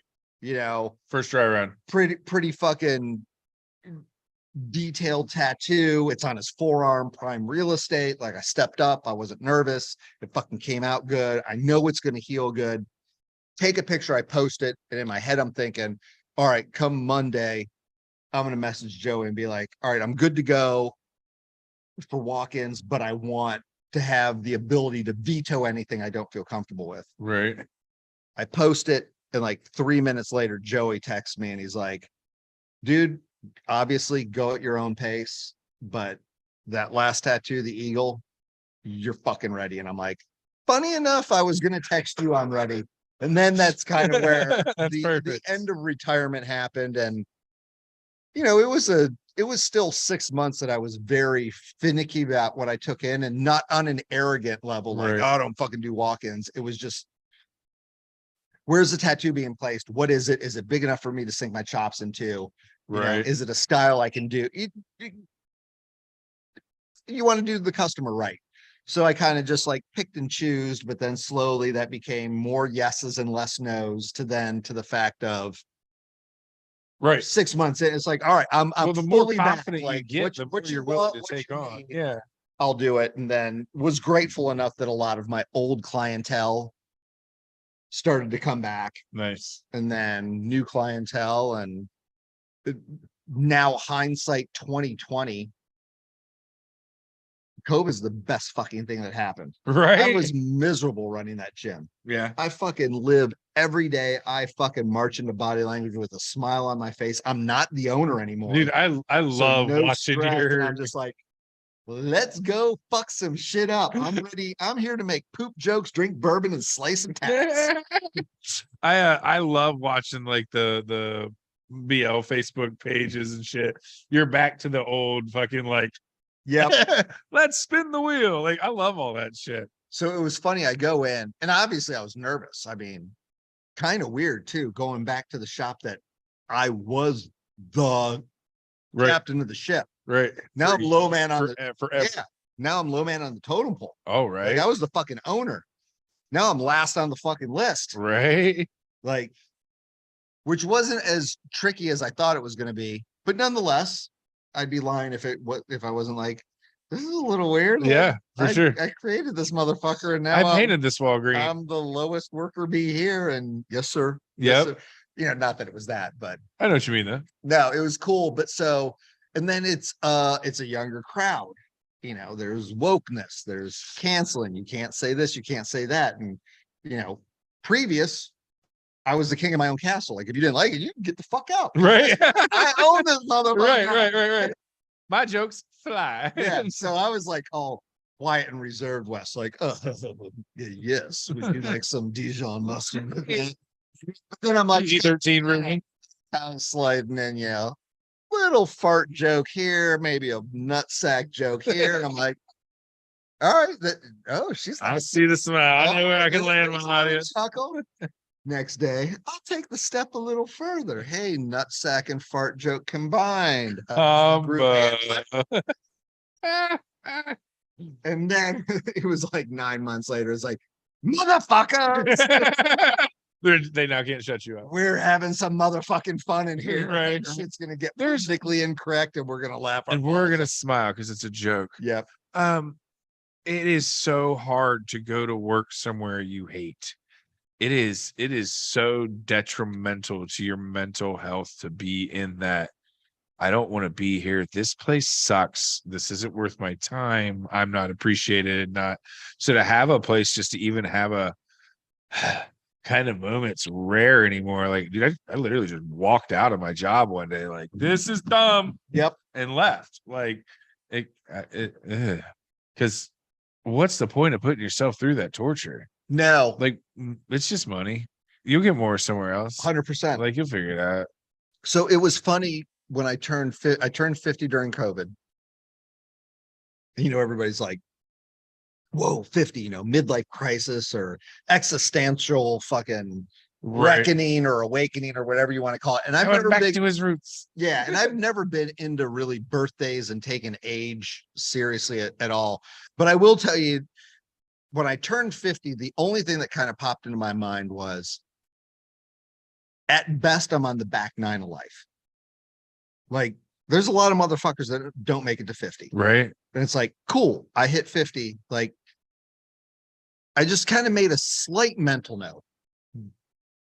Just start making decisions more on what's going to make you happy than what's going to make you money, or thinking too far out in the future. That doesn't mean don't save for retirement and do some fucking responsible shit. It just means when something comes up, the guide to me shouldn't be, is this financially like, Right. and it should be, are you going to enjoy this? Right. Because whatever you do, however good, the better you're at it, or if you're good at it, you're going to make enough money And maybe you just need to adjust what your expectations are, but let's Yeah. look for happiness. And it kind of all just fell into place, man. Like at this point now, dude, when it's a work day, I light the fuck up. I can't wait to we have a crew, and this isn't even bullshit. Like our crew is so fucking dope. Nice. Like we have such a good fucking time. Like I can't wait to get in there. Like it's awesome. And my clients fucking rule the world. Right.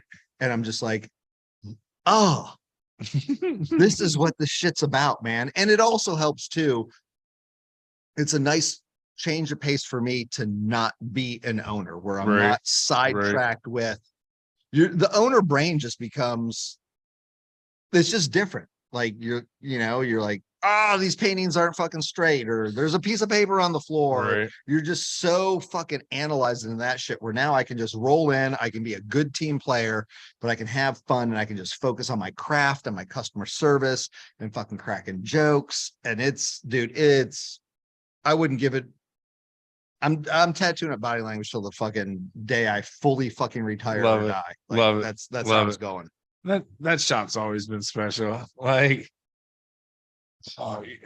the amount of events and things that have gone off in the name of BL and the whole like custom culture and the pinstriping, and there was so much shit we used to get into, and it was an avenue into an area you couldn't really like. Oh, hey, fun. Oh, hey, Take that break. I was just enjoying nostalgia. Oh, Just sorry. enjoying you guys talk. I thought I'd rejoin you and roll up a nostalgia. Thanks, Smoky. Nostalgia Bones. Well, why Yeah. don't you guys roll up a nostalgia and talk about new nostalgia while I take a powder room break? My nose is a little I hear you. dry. That's not a Coke in your window. wait. Let's clarify. Just to clarify, only beer tonight. Oh man. I feel like you guys don't even need me to talk tonight. Oh, fun. You're like so far down memory lane. I told Kyle, the old intern here, I was like, this is some fantastic Columbus history right now. Oh yeah, and I mean, Like, and I mean, Let's let's just call ask- it Midwest tattoo history. ask him about the tattoo on his elbow when he comes back. Who did that? Did you do that? No, I've never tattooed. I ain't tattooed nothing. Not one time, never. Not one time, never. Not one time, never. Not one time. And apparently, I've got Never. volunteer 1 and 2 for snails. 1 and 2. 1 and 2. Ready to rip them, Fawn. I'm ready for my formal education. I mean, I got you. I I mean, know. back when that whole tattoo removal system thing was going down, we had lessons. We did. Yeah. We talked about skins and stretches and all kinds of stuff. Yeah. Like, you'll be fine. You'll be fine. This won't be clear. Okay, Yeah. Be way better. Easier. let's do it. Let's do it. It is crazy to hear you guys talk about how, like, I mean, we talk about the powerhouse team that was at Body Language before they were really powerhouses all the time on the show, but Right. it's really cool to That's just because I'm a hear you nerd. guys. It's just cool to hear you guys jumping down memory lane together. Like, I'm teasing, like it's funny, but it's actually really cool that you guys got to see firsthand all of these artists who are prolific in their own lane Right. develop. Um, That's pretty stinking special. That's like being around rock stars before they're rock stars. yeah, and that's what body like that's especially like when I was getting heavy tattooed, that's who was there. It's now all the Columbus rock stars. And we were talking about lineage a little bit and like how shit play it even a step further back. So we were talking about how everybody from that crew is now out in shops and teaching people, and all these people have now learned from them, who have learned from you, who have learned from, Right. you know what I'm saying? So like you can take tattoo history back to what, 2 people in Central Ohio? Right. It's Stoney and sorry, I'm bad at this game. Well, so we've got Stoney and Marty. Marty. Okay. Yeah. But did Marty work for Stoney? No.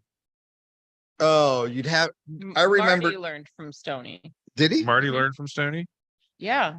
And then I thought you knew this. And then Jan was involved there somewhere. Right. I want to say Jan had something to do with Marty. I don't know the full spectrum. So Marty So I is know still some here.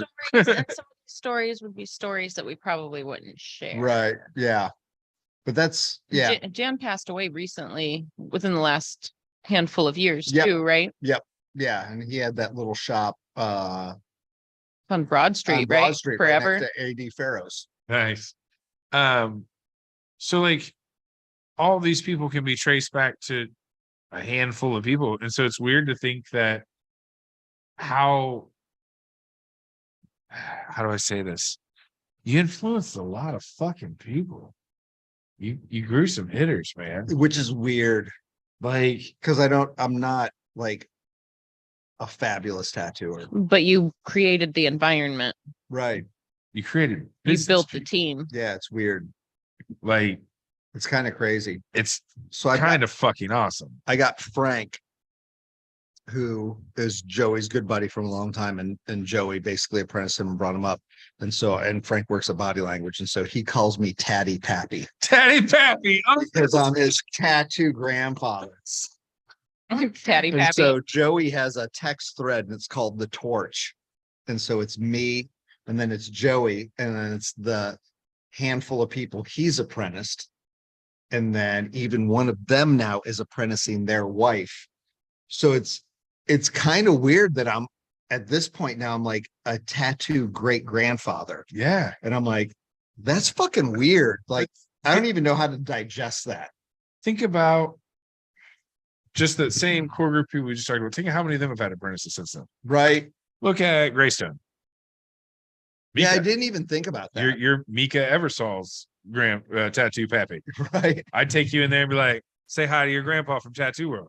Yeah. She that's weird. wouldn't even know that. Right. You know what I'm saying? Like, so she may, Right. but you know what I mean? Probably not though. That's crazy to think about, that how vital of a link that place was. Yeah, it is. It is a little weird. Yeah, it's good. Yeah. It's good. Like, and just every time Frank calls me Tatty Pappy, I'm just like, there's just like that 10% in my brain that I'm like, this is fucking weird. Does that make you my tat dad? Yeah. I'll take it. Yeah. I mean, you tattooed me for almost 10 years before you retired. Yeah. Yeah, it's strange. Yeah, I don't like, sometimes people be like, oh, blah, blah, blah, you're an OG. And I'm like, Yeah. I almost feel new because of that retirement and coming back. Right. Like it's almost like I forgot that. I don't know. It's strange. That, and I don't feel old either. It still all feels like yesterday. Yeah, you know, like Right. when I look at my driver's, I'm like, oh fuck. So Siobhan got me last night. We were What? sitting there hanging out. She was like, that was 30 fucking years ago. It's like, no, It was something from 1992. And I was like, that was Holy 30 years ago. holy Oh, we were shit. talking about how Keanu barely ages. Oh, Okay. right. So we make fun of Kyle because he's 12 frequently. And I'm like, Kyle, Oh, let's announce to the audience. What we Thank did you. last night with Yeah. Kyle. so Kyle, I've been ridiculing him mercilessly for never seeing Point Break. Oh, See But that face? So last night, after what, 3 months of busting his chops about Mhm. it, I Probably longer. finally got him over to probably watch longer. Point you Break guys watched it. last Yeah. night. Oh. At the house. Had pizza. We did it right. Yeah, man. It was a moment. And I can no longer bust his chops about never seeing Point Break. So now we got to move on. So like, You gotta find a new joke now. Roadhouse. Road. If you're gonna go down, say that because I would say within the last 3 months, I was kind of on this nostalgia trip, and I watched the OG Point Break and was like, "Ooh, I'm feeling it." Jimmy. So I Jimmy. got More one. peace waves. More Jimmy peace Sway. waves. The Oh, the so comment good. when they're talking about Patrick's Roadhouse. Mhm. Remember when we both laughed? It's because Patrick Swayze's movie before that was Roadhouse. And you didn't get it. No, I got that. And no, you didn't. Shut up. And it made me laugh on my inside parts. Yeah. Well, so if we're going back in time, Well, like, you hold guys on. Here's watched what Maverick? happened. Not yet. But so we're looking at Keanu, and I'm like, he doesn't even age. And No. Ben's like, oh yeah, he does. This has been like 12 years, guys. Like, that's like 30 years. And Ben's like, what year do you think this was? I was like 92, Ben. And then And he was it? stopped for a second. 30 years. Yeah, it was scary. They're so young. Dude, Anthony Kiedis. I mean, Red Hot Chili Peppers already. It's so fucking awesome. I pointed that out there. That movie to me was my first like real introduction to cinema. Like Point Break, Snatch, Yep. Romeo and Juliet with Leo Mm. were like my first like Boondock Saints were like my first like not church movies. You jumped in the deep end, Is sir. Boondock Saints that fucking old too? No, I just was watching these after the fact. Right. But Boondock Saints though. Yeah, might that's be at a least solid- 20 years. Yeah. another amazing. I mean, that's Daryl from Walking Dead before Have you Daryl. seen right? Boondock Saints? Oh, Kyle, dude. intern. I'm not a movie person. So fucking good. Ron Jeremy's in it. Yeah. Well, when are we having the next movie night then? I don't know, man. You tell me, bud. You tell me. You're the one with We the got kid. Festivus this weekend. You let me know, bud. Mi casa es su casa. You show up, we'll put on movies. So yeah, I rolled in one night. Betsy had just watched Maverick. She was getting ready to fire up OG Top Gun then. So I sat down. So my order was OG Top Gun first. Fucking fabulous movie.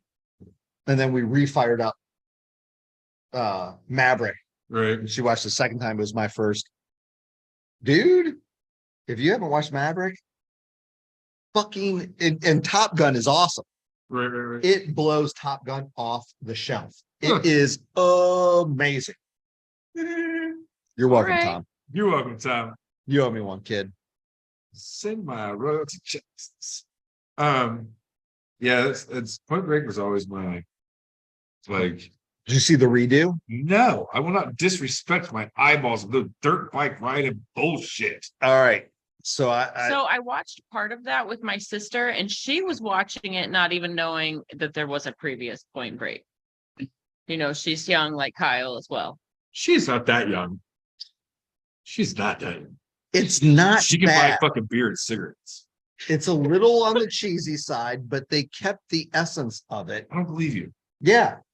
And I they hear the words you're saying, and I trust you. It more than wasn't- anyone alive. there was I don't enough believe you. adventure action in it. And what was cool is they didn't like try to bring in too many of the old things. You know, sequels will do that. Right. This was kind of its own movie, but they did do the fire the gun in the air. Oh! That's how we knew. Yeah. That's how we knew. We got it, boys. Got it. Sure. Well, we're on the back half of this, so I will take a puff of that. Slow and steady. It's heavy shit.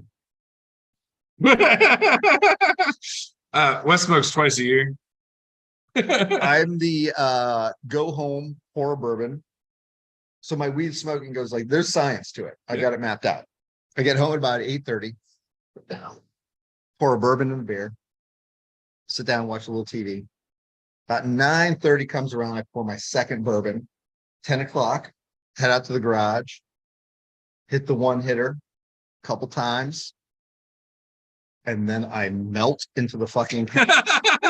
And I am done. He's like, and I enjoy the room spinning around Yep. me. So speaking of, the gentleman that I now work with is a bourbon aficionado. Runs a 6,000, 7,000 person Facebook page What? about bourbon. And he knows his shit. Damn. And I know you bourbon talk and he bourbon talks, and he's in need of a tattoo touch-up. Well, I think I need to meet this gentleman. So you may be able to, while tattooing, be like, so you've got a what in your liquor cabinet that you want to trade me for this Right, tattoo? right. And he'd probably impress you with some things he'd be willing to Oh, I bet. trade for, especially for a fellow bourbon aficionado. Yeah, and I'm more of a if we were to grade connoisseur below aficionado, I would say I'm a connoisseur. I enjoy thoroughly, but This I bro's don't- got pictures of him with like liquor makers. and shit. yeah, that's He's that guy. yeah. It's amazing. To I'd hear. like to be that dude, but that's not me. I love anybody that has that like lane of expertise. Yeah, Anything that you can I'm good right be now. that like, oh my God, I know every detail about every single thing. Let me have this 10-minute excited rant about this one's. I love watching people nerd out. Like Fawn does it about painting. and Sometimes. it makes my little heart happy because she goes into this whole like, she gets Well, all I excited. gotta and shit. paint- I gotta paint Talking about what I'm talking about for whoever's listening, if anybody's listening. it's amazing. what type Probably. of painting are you into? Like, is it oil? Oils, acrylic? yeah. Okay. Squashy. That's her. Oh, or fucking A. Yeah, that's weird stuff. Just a little. That's dope. That was from Bigfoot themed art show. Oh, out yeah. in Oregon. Yeah, Joey's part of that. Mhm. That's Of course he was. Look, speaking of, I even brought Ben the Bigfoot mug today.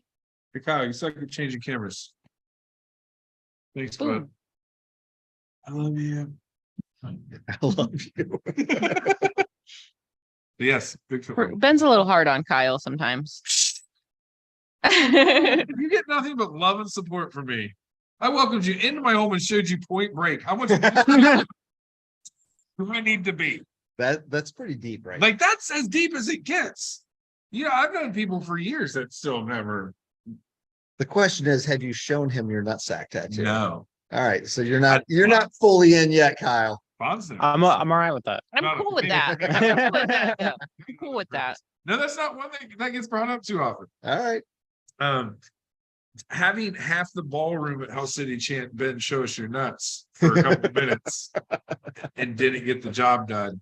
It's a pretty tough request. That's awesome. I hope that one day my daughter gets to watch this episode Right. and hear about my testicles. Right. It's an amazing moment in my life right now. I bet. Mud flaps. Mud flaps. But I mean, I owe you a lot. You were my intro into the world, man. Like I wouldn't have any of the access to any of the things that I take for granted more often than not if it wasn't for the world that you built and the culture that you built and the availability of an awesome time and fucking sweet ass art. Well, I'm glad it worked out like that. It did. You offered me a lot of things that unknown to me opened up a lot of doors in a lot of different areas. I mean, fuck, how many events did we do? Oh, tons. Tons. I mean, like we threw a rock concert at one point. And how many of those events did you actually get paid for? Not tons. Sorry. Oh no, I worked into the. I tried. It always My works out. intention was that you got paid. It always works out, mommy. It always works out. No, I mean, like we did a concert. We've done triathlon outings. Yeah, we did the luau. We did the luau. We did the surly girl thing. Yeah. Rising Stars boxing. Oh my God, the boxing shit. I almost forgot about that. That was fun. Which, by the way, Ryan has taken that and just exploded that. I ran into Ryan at a cage fight at LC, Okay. and I was not in Ryan mode. You Yeah. know what I mean? Like I wasn't thinking. I was there with buddies. I was half stoned. I was probably really stoned, and like his face didn't register for a second, and then it was like he grabbed me. He was like, "Hey man, what's up?" And it was like 3, 2, 1. Ah! Right. And we got to catch and hang up for a minute. It was Shout out to Rising Star Boxing. If Yeah. you're into amateur boxing. That was a cool It's event. a local event here in Columbus, and he also runs a really good team. That was a really fun event. Yeah, he's taken that and really just he's nailed it. Good. Yeah, I think they just did Rising Stars 107, so the 7th one. Nice. Yeah, he's putting one on like once every 5 months. He's got a team of, I don't know how big, but probably of the 20-25 people that show up a night to train, like 12 of them, like he's taking on the road to Michigan, Vegas, New He set his Jersey. own club up. Yeah, like these guys are killing the game, amateur boxing. At least one of them's gone pro. Yeah, he's a good dude, man. That's Smart really cool. cookie. I'm Yeah, happy for him. I didn't hear anything after that the first one we did with him, but like yeah. No, he kept it alive. I didn't have time, and So I was like, it's all yours. And he has rolled Bro, with you know it. me, I'm always the guy on the coattails. I mean, I've got a lot of. What do you need? Right. I'm the idea guy. Like, we can make this work. We can pinch it together. Yeah, that was a cool thing though. That was fun. That was fun. That was fun. But it's just crazy to think the opportunities. I don't even know what else to call it. Like, there's no way I'd have worked for Hell City if your guys wouldn't have moved to fucking Red Tree because they were advancing their careers. Right. Moving into private studios, that's landed me so many this podcast, like Yeah, just 'cause what? hanging out telling dick and fart jokes. Did Kevin work for Red Tree? I know Richard and Toby both Yeah. did. Yeah. Mhm. And when Nate did. Rich and Kevin worked at Red Tree at the same time. Rich was tattooing my back in process when he transferred here. Kevin was tattooing my leg when he transferred from Red Tree to Inza. Okay. I'm the hey, you're moving to the new shop. But yeah, like I've been awarded a lot of privileges because of that. That's cool. That's cool, man. It just being on the fringe. Yep. Like, I mean, I worked what, 8 months, maybe? How long did I work at BL?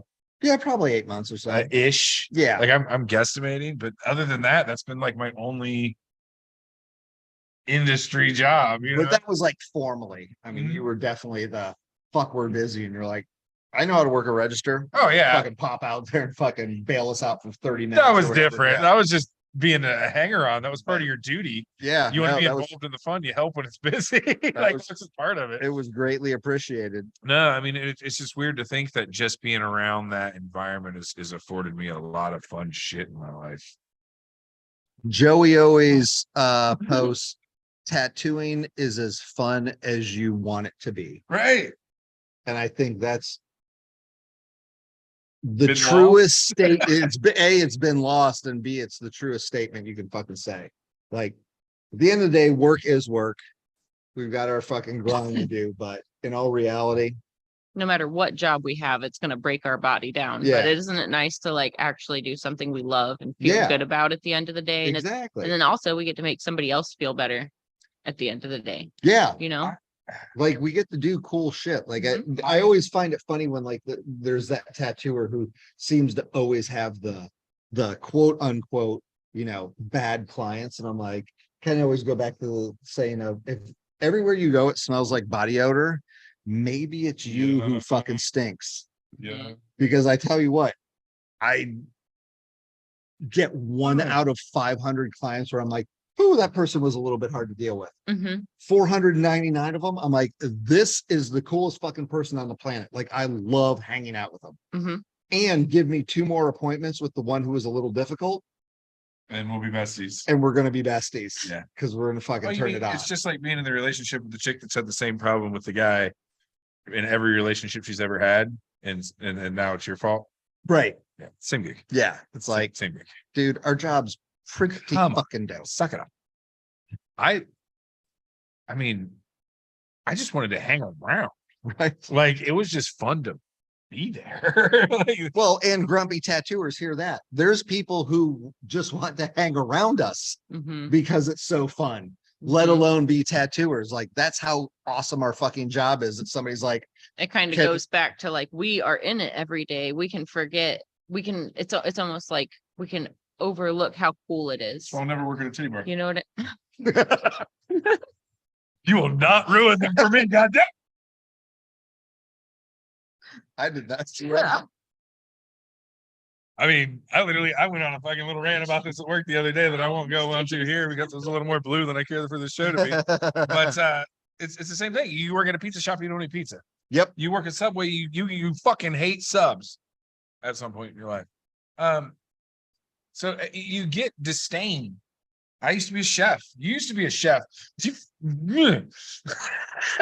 know what I mean? Yeah. You think about like, oh, I miss cooking, but you don't miss the job.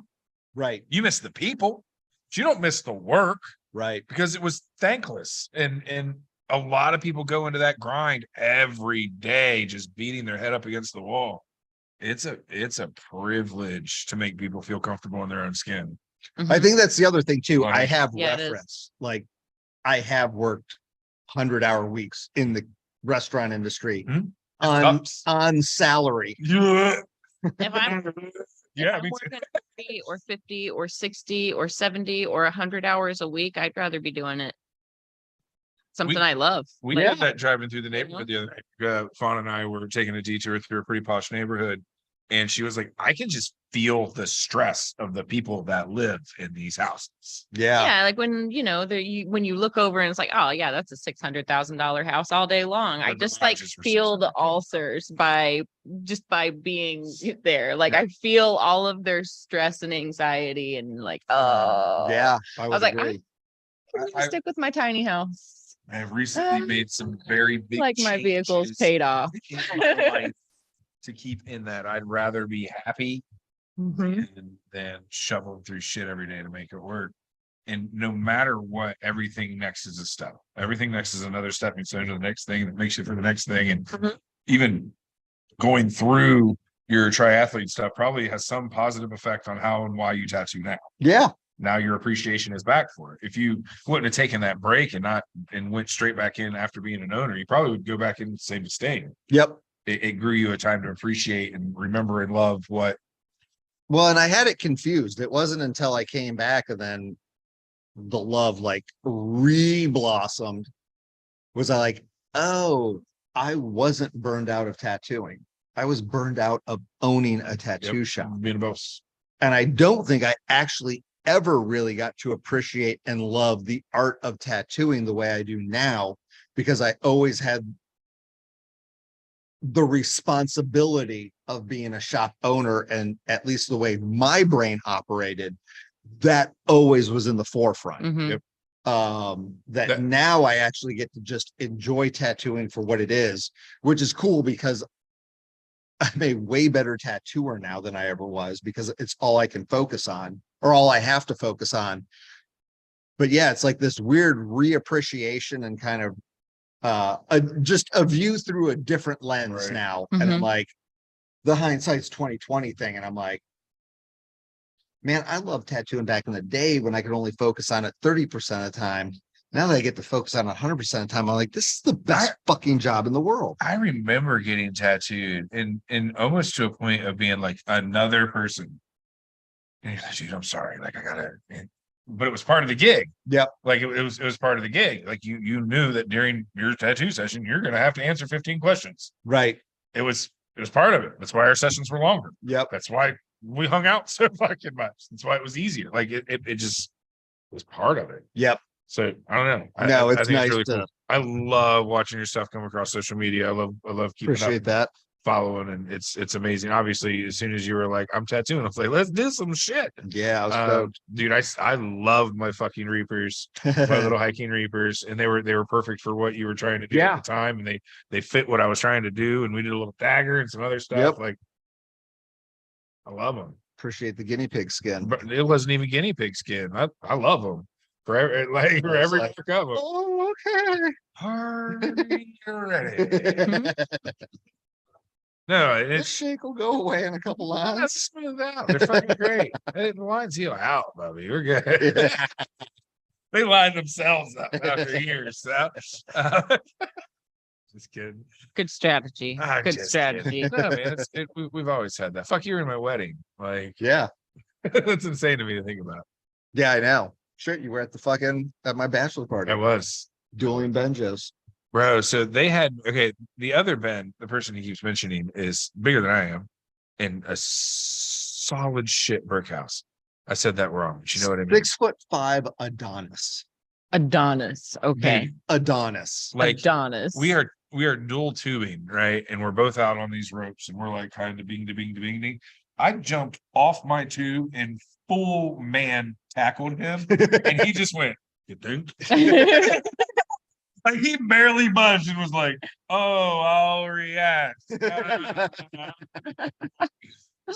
It was a humbling moment. It was a humbling moment. That was a blast, though. Dude, that was fucking rad. That was a blast. He rented a pontoon, and we've had a good time. Yeah. So, that was a good time. boats. I haven't almost drowned in Indian Lake since. Hey, all right. Not yet. That's a rad little lake too. It's fun. I mean, it used to just collect shit. Yeah. That was its job. Just all the city ran off there. Yeah. Legend is a lot of the old cottages still just kind of dunk into the water. Oh, really? Yeah, like the plumbing up there's fucked. Oh. Swim with your mouth closed. I mean, just saying from All the right. lore that I've The heard lore. from sitting on those campfires. Okay. Just saying. All right. All I right. can't. I've never seen a turd or anything along this. What? I'm sorry. Yeah. Good Very times. cool. Good times. What's you got anything to speak on before we wrap her up?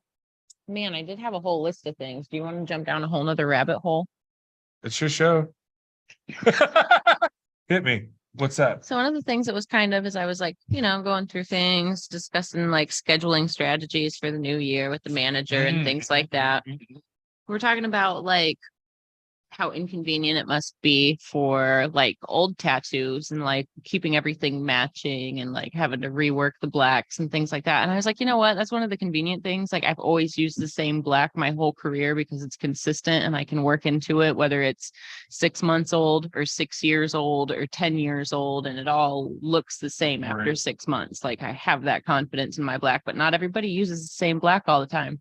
We got people that jump brands, jump tones, jump this, and then like remembering what you did. Like, I mean, I've got particular colors and color families that I use all the time, but like that changes a little bit throughout the years. But like Your base Do you- is the same. now that you like took a break and you're back to tattooing and you're seeing, I'm sure you're seeing a lot of your old work. Are Mhm. you running into like having to match up colors and match up blacks and things like that? Or are you mostly just into like new pieces? So for the instances of that old work coming in, we've actually kind of gone that next level of if something needs retouched, it's a full rework. We did So that. I have the luxury of Doing whatever it just needs doing anywhere. everything with a brand new palette, Mhm. start to finish. Yeah, we did a Um, bunch of relines and Yeah, went through my arm and did a bunch of stuff. because I am using all new brands. Mhm. Now, what has been funny is I actually have now covered up 2 20-year-old pieces. The one was like this 20-year-old. I don't want to, it wasn't a full half sleeve, but and it was faded, obviously. But the thing was, the subject matter was like the dude was 19 when he got it. He's like a Buddha with a lotus and some kanji were cool fucking back 20 years ago. He's Right. like, I'm 40 years old. He's like, what the fuck is this? So I did like this whole, he's like, are you gonna be bummed if I want to get it covered up? I'm like, fuck no, let's do it. So I fucking covered up all my own work. And You covered your own work on me oh yeah. because we did a negative space FTW piece on my stomach in high class. Yeah. And decided that might not be the best choice. So you put roses and pistols in Yep. there, and then just inscript them. But yeah, so I've been lucky that the break was long enough. Going back to your question, that Mhm. it wasn't like, oh, let's touch up this. It's like, if we're going to touch something up, let's just blast the whole thing over and give it a fresh new coat that's going to last, Let's give it a fresh. 20 more years. Nice. I just redid, I always mispronounce her name, the musician Bjork. Yeah. Okay. And I did this like no black outline color portraity fucking thing off one of her albums, which I had no business doing 20 years ago. But I got to redo it now and add new skill and fresh ink, and that was super fun. So, Oh yeah. but yeah, luckily I don't have to do the pieces parts matching. What's your favorite thing about new compared to old? Cartridges. Yeah. I love the fact of having One setup. one setup, and now, and I think this is one of the contributing factors that I feel I'm a better tattooer now is kind of, and was that mental limitation. Like, you had your liner, what are you going to line the whole tattoo with? And then what shade are you going to use for the whole tattoo? Back in the day when we were dealing with, machines, and if maybe it was intricate or you're going to get artsy as fuck, you fire up a third machine Heaven forbid you go 4. Right. That's crazy talk. And part of that is Do you just- even own 4 machines though? right. Right. That actually are tuned up and ready to Correct. go? Exactly. You've got your go-to liner and shader. So let's say you have 4 machines. Is your workspace big enough? So now you're limiting yourself to, I'm gonna, most of these outlines justify a 7 liner and a 9 mag. Now, I mean, I've got fucking 7, 8, 10 cartridges out. And I mean, I can build so much more texture and line weight. And because, so go back, we want to do line, let's say we're doing something new school, a la Jimmy Litwalk or Tony Ciavaro. So we're going to do these, or Gunner, we're going to work these line weights. I'm tattooing with a 5 and I'm sculpting these lines, building them out. Well, that trauma on the skin's just gnarly. Whereas opposed to now, it's like, okay, these first 3 lines, I'm going to do a 5. But now I'm going to break out an old school 9. Click, click, run that, maybe contour a little bit, bubble area, back to my 5. Oh shit, I want this to step up a little bit more. I'm going to pop in my 7. It's so fucking convenient. Love it. So fast. It's faster than unclipping a machine It and makes clipping it- back in a new Right. machine if you had unlimited machines. For me, it makes it a lot more like painting because I can change that cartridge just as quickly as I could change a paint to a different paintbrush. Yep. Sorry. Still love you. It's got- just close. Yeah, I got that's ashes on my perfect friend. analogy right there. Yeah. I love it. It's instantaneous. So I love having that palette of brushes, Mhm. as it were, to Instead, I love like you just pointed out, instead of 1 liner, like you can set up 3 liners or like, infinite liners. You can, yeah. like sometimes people will set up, they'll have 10 different cartridges. It's like, are you really going to use all of those today? Yes. All Yes, I right. do. Well, and it's fantastic too, because you could be, let's even just say there's 3 tiny errors. We're talking 20 seconds that you would prefer to fill in with an 8-round shader instead of your 5 line. Right. It's just, it's less trauma. Yep. Now I can, and it's for 20 seconds of work, but that shit's going to be more solid and Mhm. heal up better. The client will never know, but kind of just on these minuscule little things, it's just like, cool. Those 3 centers of those 3 old school traditional flowers are going to heal up perfect because I took the time Mhm. instead of filling them in with my tight 5. I grabbed my 8-round shader, zip, zip, zip, zip, zip, zip. Now off to whatever the next thing is. It's just, It's crazy how slow we can run our machines too and really just get that color in there Yep. too, especially like on the whites and yellows at the Yeah. ends. Like we can be Yeah. so precise with it Yeah. and that trauma. Glad that you keep bringing up trauma because I'm always like hyper focused on that. You know what I mean? Like I've got very good eyesight, so I'm always very conscientious of the condition of the skin. And I feel like that's, there are all these techniques that we can talk about all day long, but like if you're not mindful of the trauma that you're causing, it's not going to heal well anyway. So it's like all the tricks in the world, but there's still this variable of the amount of trauma the skin can take before it scabs, Yeah. before it cracks, there's or a finite line of how much trauma you like can do. the perfect amount of saturation and oversaturated is such a fine line. Well, especially with somebody with thinner skin or in a more sensitive area, just because you can do that kind of saturation on someone's bicep, we'll say, doesn't mean you can do it on their inner thigh. Ooh, Right. that's a good point too. Like Yeah. I do make All skin types adjustments. different. Adjustments depending on where on the body and the condition of the skin. And Yeah. Well, and like you were saying, we can run our machines softer, not quite as many volts. So when you're working on the inside of the arm or the inside of the thigh, we're reducing the chance of blowouts, all that shit. Yep. Yeah. No, I would say there's 2 things. So cartridges, easily my favorite. Right. Procreate is my second favorite. And it was weird. Like I remember getting that iPad and when you were like, I'm gonna kids get what? off my lawn. I Right. remember in the day paper just feels better. And it probably took me 2 weeks. Bro, now I'm not touching anything of fucking pencil and paper.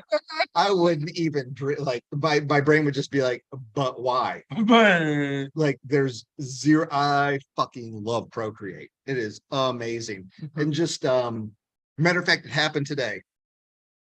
Lady wanted something simple. It was there's 4 family members, She wanted the 4 birth date years kind of in like a circle and then little hearts in between the 4 dates. Super simple. And so she sends me the dates and I put them in the order she sends them to me, assuming that's what she wants. So we're getting ready to tattoo. I'm like, just do me a double check and make sure these dates are correct. And she's like, oh my God, I'm so glad you said this. Not that I would have been mad. She's like, but I kind of had a different order in mind than this. I'm like, cool. Took you 15 2 years minutes. ago, you're breaking out the fucking light table and it'd be no big deal. It's how it was, but it'd be like, cool, give me about 15 minutes and I'll have the new stencil ready. Right. Yeah. Less than 90 seconds. How do you like Bloop, that? bloop, bloop, bloop. Oh, that's perfect. Mhm. Cool. Print, boom, we're back in action. It was a tops 3-minute detour in the tattoo to completely redesign this entire fucking thing. Where before it would be a solid 15 minutes, you Nice. know, and you do that 3, you know, Mhm. Back to especially that if you're a walk-in tattooer, efficiency. I'm does glad that I love eat up my a walk-in tattoo that you could have gotten in? Right. And or now you're there longer, your client wants to be out as soon as possible. Like it just works, it's convenient for everyone. I love using Procreate like during my consultation because a lot of the way I do my work, I'll use like stencils for part of it, but usually there's a lot of freehand drawing and like things just kind of grow and evolve. But I really like being able to like sit with my client and pull references together and superimpose elements and like, you know what I mean? Like we can be like, okay, this cityscape with this sunset with these plants and you know what I mean? And we can sit there and we can like build this space together or build this narrative together. And then from that mock-up, I have everything that I need to draw this on and make it exist. You know what I mean? Right. And we sat there and built it together. Yeah. You know, it wasn't me like wondering if this is the right direction. Am I reading these words right? Like, did I interpret this right? No, we sat there and built this together and Procreate. And I think that's something that's really kind of like made it a lot easier to like communicate our ideas. Like if you choose to use it that way. I mean, I remember early in my career, I had like a little tablet with Photoshop on it. And most people were blown away that I was just like superimposing photos and letters on Procreate. But like to think about it, like most people didn't have those graphic design tools and then, but now Procreate's a normal thing. So it's just kind of like changed the way we can build as well as how we can communicate. Communicate's key. I have found having that first conversation with somebody with a cover up for your average person on the street, they don't understand that tattoo ink is not like paint. Right. So your 13-year-old kid's like, I really want to paint my room black. And you're like, fuck it, sure. Knock your socks off. And then they graduate and they go to college and now you have a black room and you want to sell the house. Cool. You lay on some primer and then 3 coats of, taupe. and now you have a normal taupe room and nobody's the wiser. And, trying to explain to the average person's like, hey, this is semi-translucent. Lots of it is diverging the eye, whatever. We need something busy. Well, again, they don't know what busy means. So I'll often break it out and be like, we want something with a lot of line work that's going to constitute some black, like flowers or koi fish or dragons or whatever it may be. And you can kind of still see that glare in their face. It's like, let me take a picture of your arm and then just go into just any of those Tattoo Smart pens and, just bring up a bird of prey and just pop it on. And I'll be like, listen, we don't have to do a raven, but this is what I mean by busy. And now it gives me all these areas to shade in and bring triple fades. And now they start understanding the talking camouflaging about. process rather than. And then it's like, cool, now that you understand what I mean by busy, what things come to your mind. And then they're like, oh, well, what about these flowers? All right, now we're talking. Do you think you could put a parrot in here? I like what now you're thinking feathers. Now we can have a real conversation as opposed to them going, well, what about a paw print? You're like, okay. And I've even done that. I bring up a paw print when I'm like, well, everywhere there's skin, the tattoo is going to be showing. Tattoo. Yeah, and you can see their eyes are like, they don't get it. The way that I've Let's always pull up a explained paw it. print stamp, put it over their tattoo and be like, see all your tattoos showing? They're like, yeah, that's what it's going to look like. And they're like, oh, I get it. the way that I've always explained it, I was always like, imagine taking a brown paper sack and unfolding it and drawing a line on that with a Sharpie marker. Now, I want you to hide that with this Crayola watercolor set. Oh, Go right. ahead. Go ahead. Show me how. Right. Yeah. And Make then, it like, the beach. yeah, that's just the quickest way I could You are think my of to like make somebody think like, no, I can't cover that black with pink or red or blue, or, you know, I can camouflage it with dark purples. I can camouflage it with other blacks, but I can't make that black go away. It can't, you know, now there are techniques where people are like layering grays and flesh tones, Right. and things like that. But ultimately that black ink is still there. So you're just neutralizing it and just pounding so much pigment in there that it's just kind of like diminishing it a little bit, but that black pigment is still there, or Have you those guys- colored pigments are Sorry. still there. Have you ever heard of pushing so much ink into the skin that it pushes the old ink out? No, I mean, your lymphatic system is going to carry portions No, of it literally away, like but pushing old ink out of your skin. it won't Wipe off. push it out. That was what I thought. Yeah. I'm I, not- I was hearing a tall tale one day of somebody that said that's how they had their tattoos covered. They just had so much ink put over top of it that the ink underneath of it literally came out. And I was No, like, that's once I those can't prove that because I don't know the science words. right once now, those but minerals are that's- encapsulated, they're encapsulated. Yeah. They're there. Your skin heals in, it absorbs it. It Yeah. doesn't Yeah. breathe out. Like Mhm. it's not, you can't blow it out with more ink. Right.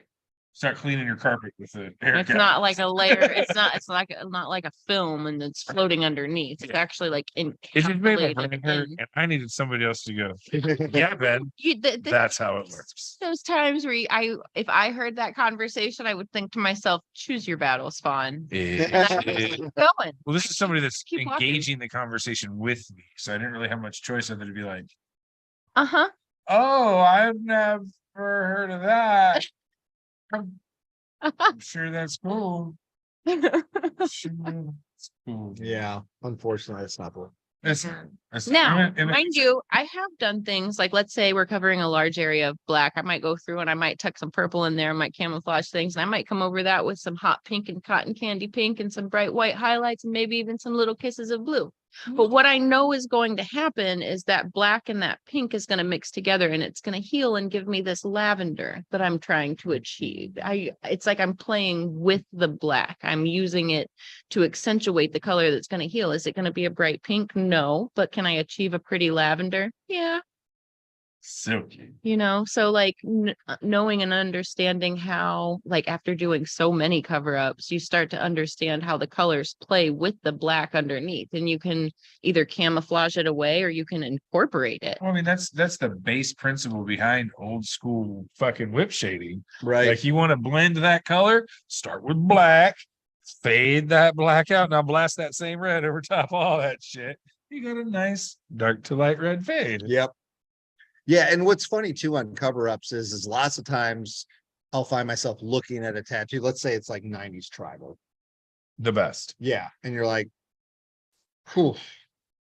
But what you don't Hold on, realize but is did once you they get or the- did they not work as a roofer? right? I know I want to know what kind of trouble, bit of wear and tear. Yes. Yeah, but even the old stuff that your brain is thinking, wow, that's a lot of tribal to cover up. It's amazing that what just 20 years, like you break that first line on, we'll just call it a koi fish. And I'm just like smiling, going, this shit's gonna go the fuck away. Like I'm Right. gonna be able to Mhm. put yellow on top You of this. realize that what looks black is not even Yeah, really it's close not to even black. close. It's been so beat up, just Well, and daily wear. gotta remember that- sunlight, inks are getting exponentially better. 100%. So inks are getting more light fast. Inks are getting just better accepted by the body. They're starting to travel less. So like if we look at like tattoos that were done in the 70s compared to tattoos that were done in the 80s, there were huge leaps in the colors. And from the 80s to the 90s, we actually started having real full palettes, more than like 9 colors to choose from. And then from there, we go to like hundreds of color palettes to choose from. And all of the ink companies are kind of like chasing one another, trying to have like the best, most light fast, you know, like everybody's kind of like stepped up their game over the last 20 years. You know what I mean? Like Yep. the chemistry's there, the health information is there, like everything's getting so good that like, And even the The- application, the less trauma. yeah, If you can get a tattoo completely saturated right up to the point of oversaturation with the least amount of trauma, and it heals up in that 5 to 7 days. I mean, the shit that's coming back now is brighter than it ever was when Mhm. I tattooed. And part of it, like I think, like what you said, it's the technology of Yeah. the ink, but it's also the tools. it's being put we in can better yeah, now. we've got better tools to do specific jobs that you kind of, if you get 5% improvement across 10 different items, now you got a 50% improvement. That's whoppers, man. Fucking That's on the whoppers. product. That's funny. Do you remember what it would be like when you'd walk into a studio and somebody's machine was off, like running off, where like it'd be like, oh, I don't know what's not right, but Yeah. you need to break that down and tune that bad boy up. Like that is not a happy machine. Is it burning you? Are you? Right. Do I smell that? Does anybody? Is that This? copper? Is that is the capacitor still? Are we? Do you got? The cackling. It's like, is there a crack in that spring? Man, this thing's not putting in lines for shit. Sounds It sounds like it. Do you remember what it would be like when you would hear two coil machines that were running harmonically with one Yeah. another? When Kyle and I were over at Hyperspace a few weeks ago, this is the first time this has ever happened to me with rotary machines, but Guy and I were both working with pens, and he had a Cheyenne and I work with a mast machine. So like not high end whatsoever, but the way our machines were running, there was just this harmonic bounce that was happening between rotary. us.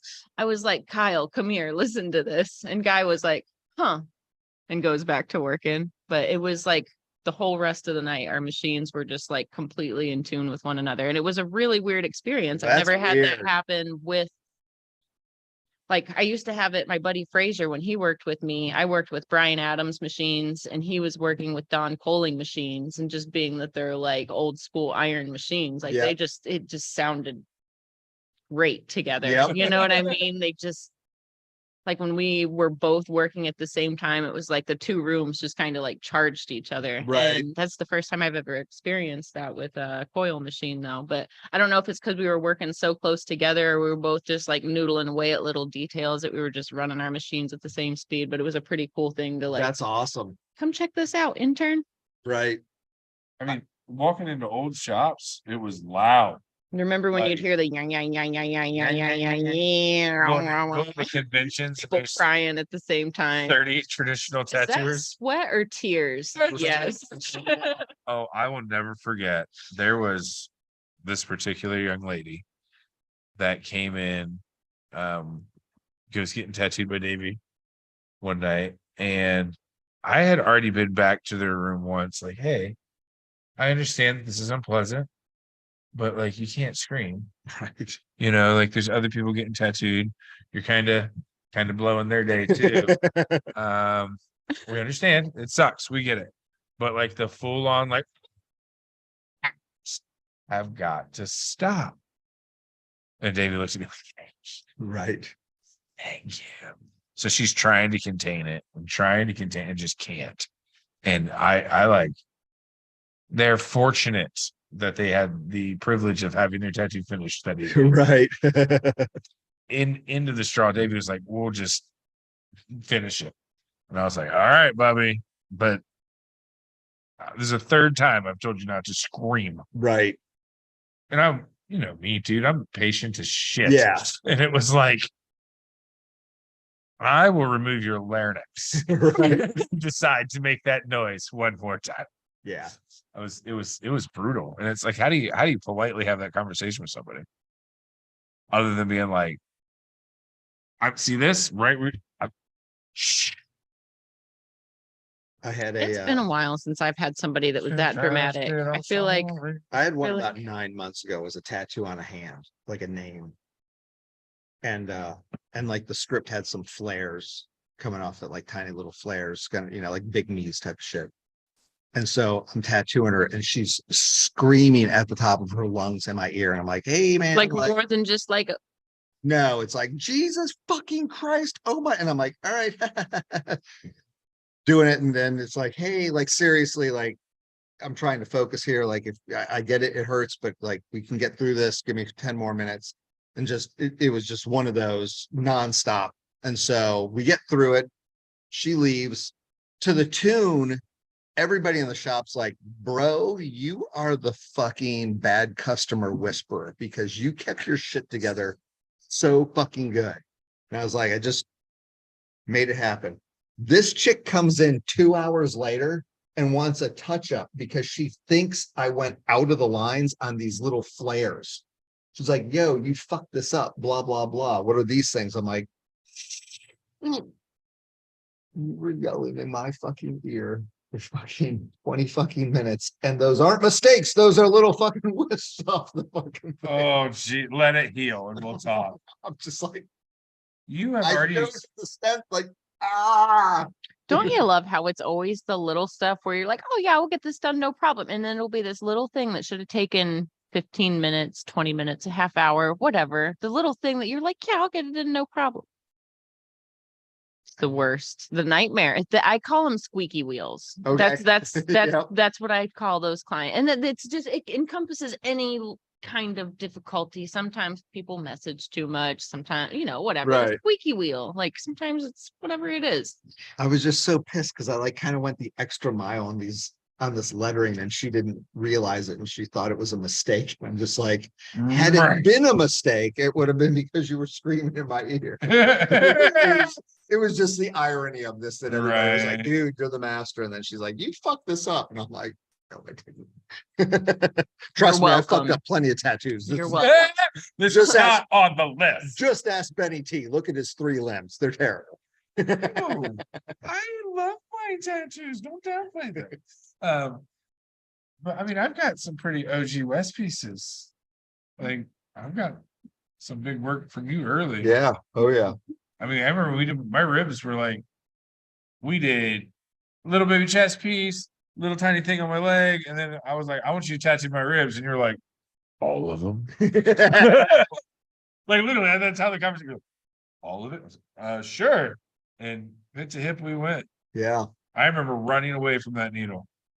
Yep, that sucked. We laid some shit down. We did. How did you find out about body language? I forget. Was it Josh Craze. Craze? Craze was like, bruh, come see my bruh. I was like, all right. You still see that guy? Man, now that we have mentioned his name, probably. Okay. How do I say this? Craze has been in and out of my life more than any human being of all times. Really? Worked with him at Tumbleweed after Tattoo Introduction. We ran back into each other at another restaurant called Z Cuisina. We ended up working together. I got him a job at the fucking hotel. Like randomly, I bought my house in Whitehall forever and a day Yeah. ago, right? He moved into the apartment complex at the end of the street. I saw this motherfucker walking down the Oh, road. this guy. Yeah, she knows. I've literally told the story. He was walking down the road carrying a fucking hammer. Oh, yeah, that's And right. I was like, Josh, do you want to ride? And he was like, yes. But yeah, he's just one of those people that like fades in and out. Josh is, man, I tattooed him about a year and a half ago. he And has that was the last I changed saw him. a lot. He was a hefty individual when I met him. Yeah. And he is as big as my left leg now. And it makes me sad because I was teeny tiny when he met me, and now I'm fat. And we like reverse. What's that show with Eddie Murphy? Traded spaces. There we go. Trading places. Trading trading- places. Oh, so good. Dan Aykroyd. Yes. Oh, see, I was thinking fat suit. Oh, man, what's that one? The Gilberts or Study Study professor. professors. I'm just picturing Dan Aykroyd all fucking drunk down and out in the sand outfit, pulling the salmon With out of his the fucking- the tacky mink jacket the whole time. And I believe we did get to see Jamie Lee Curtis topless for about 1.5 seconds. And back then, at the age I was, that was a big deal. That was a big deal. Fucking Josh Craze. I saw Josh Craze's mom, who is the sweetest lady of all times, at First Watch eating breakfast one morning. And she literally walks up to me, "Hey Ben, do you have my jars from the jam I made for you?" What? Bro, she made me jam pretty much every year for every time Josh is in my life. "Oh, ran into him. Here's some jam for him." And I'd keep the jars and wash them and give them back to Josh at some point. And apparently the last round of jams, I got the prize jars, you know, like they were the special ones or something. Right. I don't fucking know how it works. And that was like, it was immediately, I haven't seen her in 5 fucking years. She's like, "Got my goddamn jam jars. Can you like go to your fucking house and bring me my jam jars?" I mean, she was being That's polite, right. but that was the point of it. That's funny. It cracked me up. Cracked me up. Yeah, last time I saw him, he seemed to be doing good. Good. Good. I know he's still cooking. Yep. He worked for me at the fort for a while. Good times, good dude. But yeah, he brought me in for because he had just gotten that cherry poppin' daddy's tattoo. Oh yeah. It's just as bad as it sounds. It's an amazing tattoo, Jimmy Hickey. It's amazingly put in. It's just a what's the right word? What? What's the right word? Hash? Yeah. There we go. Yes. Yes. Is that easy? Is that easy into that? Perfect word. Oh, all right. It's my turn for the potty break. As you're lighting up this barrel, what is that thing? Well, I was trying to put me to just the end, just a little bit. We are. Hey, talk about bicycles. You know, that's actually what I was going to jump into. I'm not that much of a bike nerd anymore, but at one point I was. Okay. What type of cycling did you do? I mostly rode to and from work, but Oh, cool. I worked at Rocky Cyclery and Fitness up in Marion. Yeah.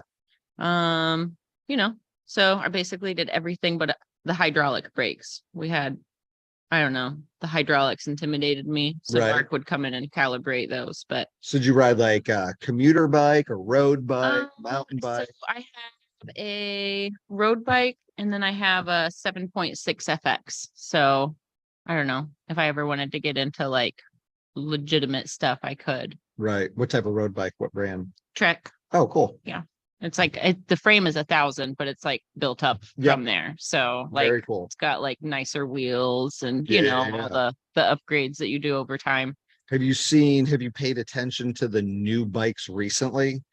And They're getting crazy. the price point is, it's not hard I couldn't to have get a bike up to afforded. $20,000. Yeah, I couldn't have afforded my nice bike when I worked at the bike shop if it wasn't for like pretty much getting it at cost. And Right. it was still $3,000. Like it was like, you know, $5,500 bike plus the stuff that I upgraded on it. Like It's like, nuts. everybody's like, do you put a lock on your bikes? It's like, oh no, they don't get left outside. Right. Duh. We had it. They get carried into the store with Yes. me if I go anywhere. You know what I mean? Like if somebody took the back wheel off of one of my bikes,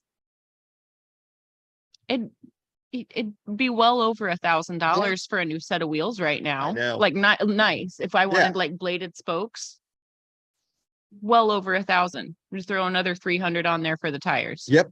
100%. It's absurd. I had my triathlon bike setting up at the front of the shop, and of course built it up at cost because I owned the shop. And next door we had a HVAC company, and it was this, probably 75-year-old guy and wife who ran it. Mhm. And so he came over, like, I don't know, our mail got delivered over there, and he was super cool. And so he's looking at the triathlon bike. It's got the disc wheel and everything. It looks like a rocket ship. Mhm. And so he's just like, whoa. He's like, I have never seen anything that looks like this. And so he's like flicking the disc wheel, and he's like, what is it? I'm like, carbon fiber. And he's like, I mean, are we talking like $1,000 for this? And I was You're like, for the wheel. I was like, you just flicked a $3,000 wheel. He's like, what? I'm like, They don't that's a realize that $17,000 it's all like bike.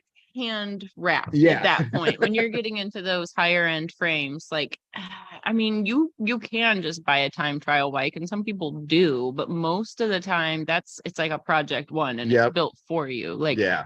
it was kind of intimidating to build a bike that's that expensive, and then to just like take it around the block, like, this is worth more than any car I've ever owned at that point. Right. You know what I mean? Like, Oh yeah. It's nuts. And Yeah. then this all electronic shit. Just yeah, it blows my mind. One of my buddies just got a new bike and was just like, and he's a doctor and he does well for himself, but still, you know, at the end of the day, it doesn't matter what you make. $26,000 is a fuck ton of money, even if you're a millionaire. And he's like, dude, he's like, I just got the fucking bill for this custom bike. He's like, I had to justify to my fucking wife that I just spent $26,000 on a bicycle. And I was like, wow. like, I don't know, if you're actually racing with it and it's that much of a passion and a hobby for you, but you know as well as I do that there comes a point where it's almost like a competition who can spend more money. For sure. So like for me, it was like I would look and I knew the specs between like Ultegra and Dura-Ace. So, you know, when I'm not counting fractions of a gram on my bike, Right. I'm going to go with Ultegra every day. You know what I 100%. mean? Like, I'm not cutting the weight off of it. I'm just riding this thing. And Right. I mean, it's not a commuter bike, but that's how I use it. Right. You know, like, Oh, we would get the people in there and they're like, you know, got to have the Dura-Ace or the SRAM Red and get it me just these becomes titanium a pedal competition. spindles and nothing Isn't it against funny how them, but tattooers are the same way with the way they spend money Yeah. on equipment? yes. But you're also looking at this person who's getting all this stuff and they're talking grams. You know, oh, this pedal is 20 grams less than this other pedal set. I want this and it costs $300 more. Meanwhile, they're sitting there, they're in good shape, but they're still sitting there at 15% body fat. And it's like, Right. if You could you cut really wanted to that. go faster, lose 10 pounds of body weight, which you could afford to. It was early on working at that's the free. bike shop, and I worked at this bike shop on and off for like 5 or 6 years, maybe a little longer. But the first time, it was maybe the first summer that I worked there, where one of the team guys was like, "Would so and so order?" And it was then that I realized it was a little bit of a competition of who had what and who upgraded to whatever. Oh yeah. You know, like, it is what would you call that, a pissing contest, Yep. right? Like, Oh, who yeah. can outdo who? Down to You the know, I'd love it. computer. I'd love it. Yeah, I'd love it when you'd see like this very expensive custom bike and they'd have it strapped on like an 89 Honda. It's like, you're cool strapping that to the outside of that. Right, yeah, yeah, and it's strapped on. It's not a Not fucking locked. rack. Fucking it's like, dude, that thing can fly off any fucking moment. Oh man. Yeah, that's too fucking funny. Yeah, I love bikes. Do you still ride? I'm pretty lazy about it now. Every now and then I'll ride to work just because. Ben has one of my bikes right now. He's been riding noodle around with it. Oh, cool. Yeah, I just got back into it. I'm actually going to. Last year I was just busy doing a bunch of stuff, so I just did some recreational cycling. But one of my buddies, Rocco, Okay. who Benny knows, Love that dude. he lives out in Colorado. We did the Dirty Kanza 200-mile gravel race out in Kansas back in 16. And it's the only race I've ever DNF'd out of. Like, had a throw in the white towel at mile 148, was just cramping up too bad. So Mile 148. He means mile 148. Yeah. This is not like 1.5 miles Right. or But like that's not even the craziest 14. fucking race I know you've done. Talk about the jumping in and out of the back of a goddamn fucking moving vehicle to get your bike on the road. And oh Play yeah, tag race team. across America. So this is cyclocross. Is this what you're talking about? Nope. So Dirty Kansas gravel race. What he's talking about is I was on an 8-man team, relay team, who raced across America. The race is called RAM, Race Across America.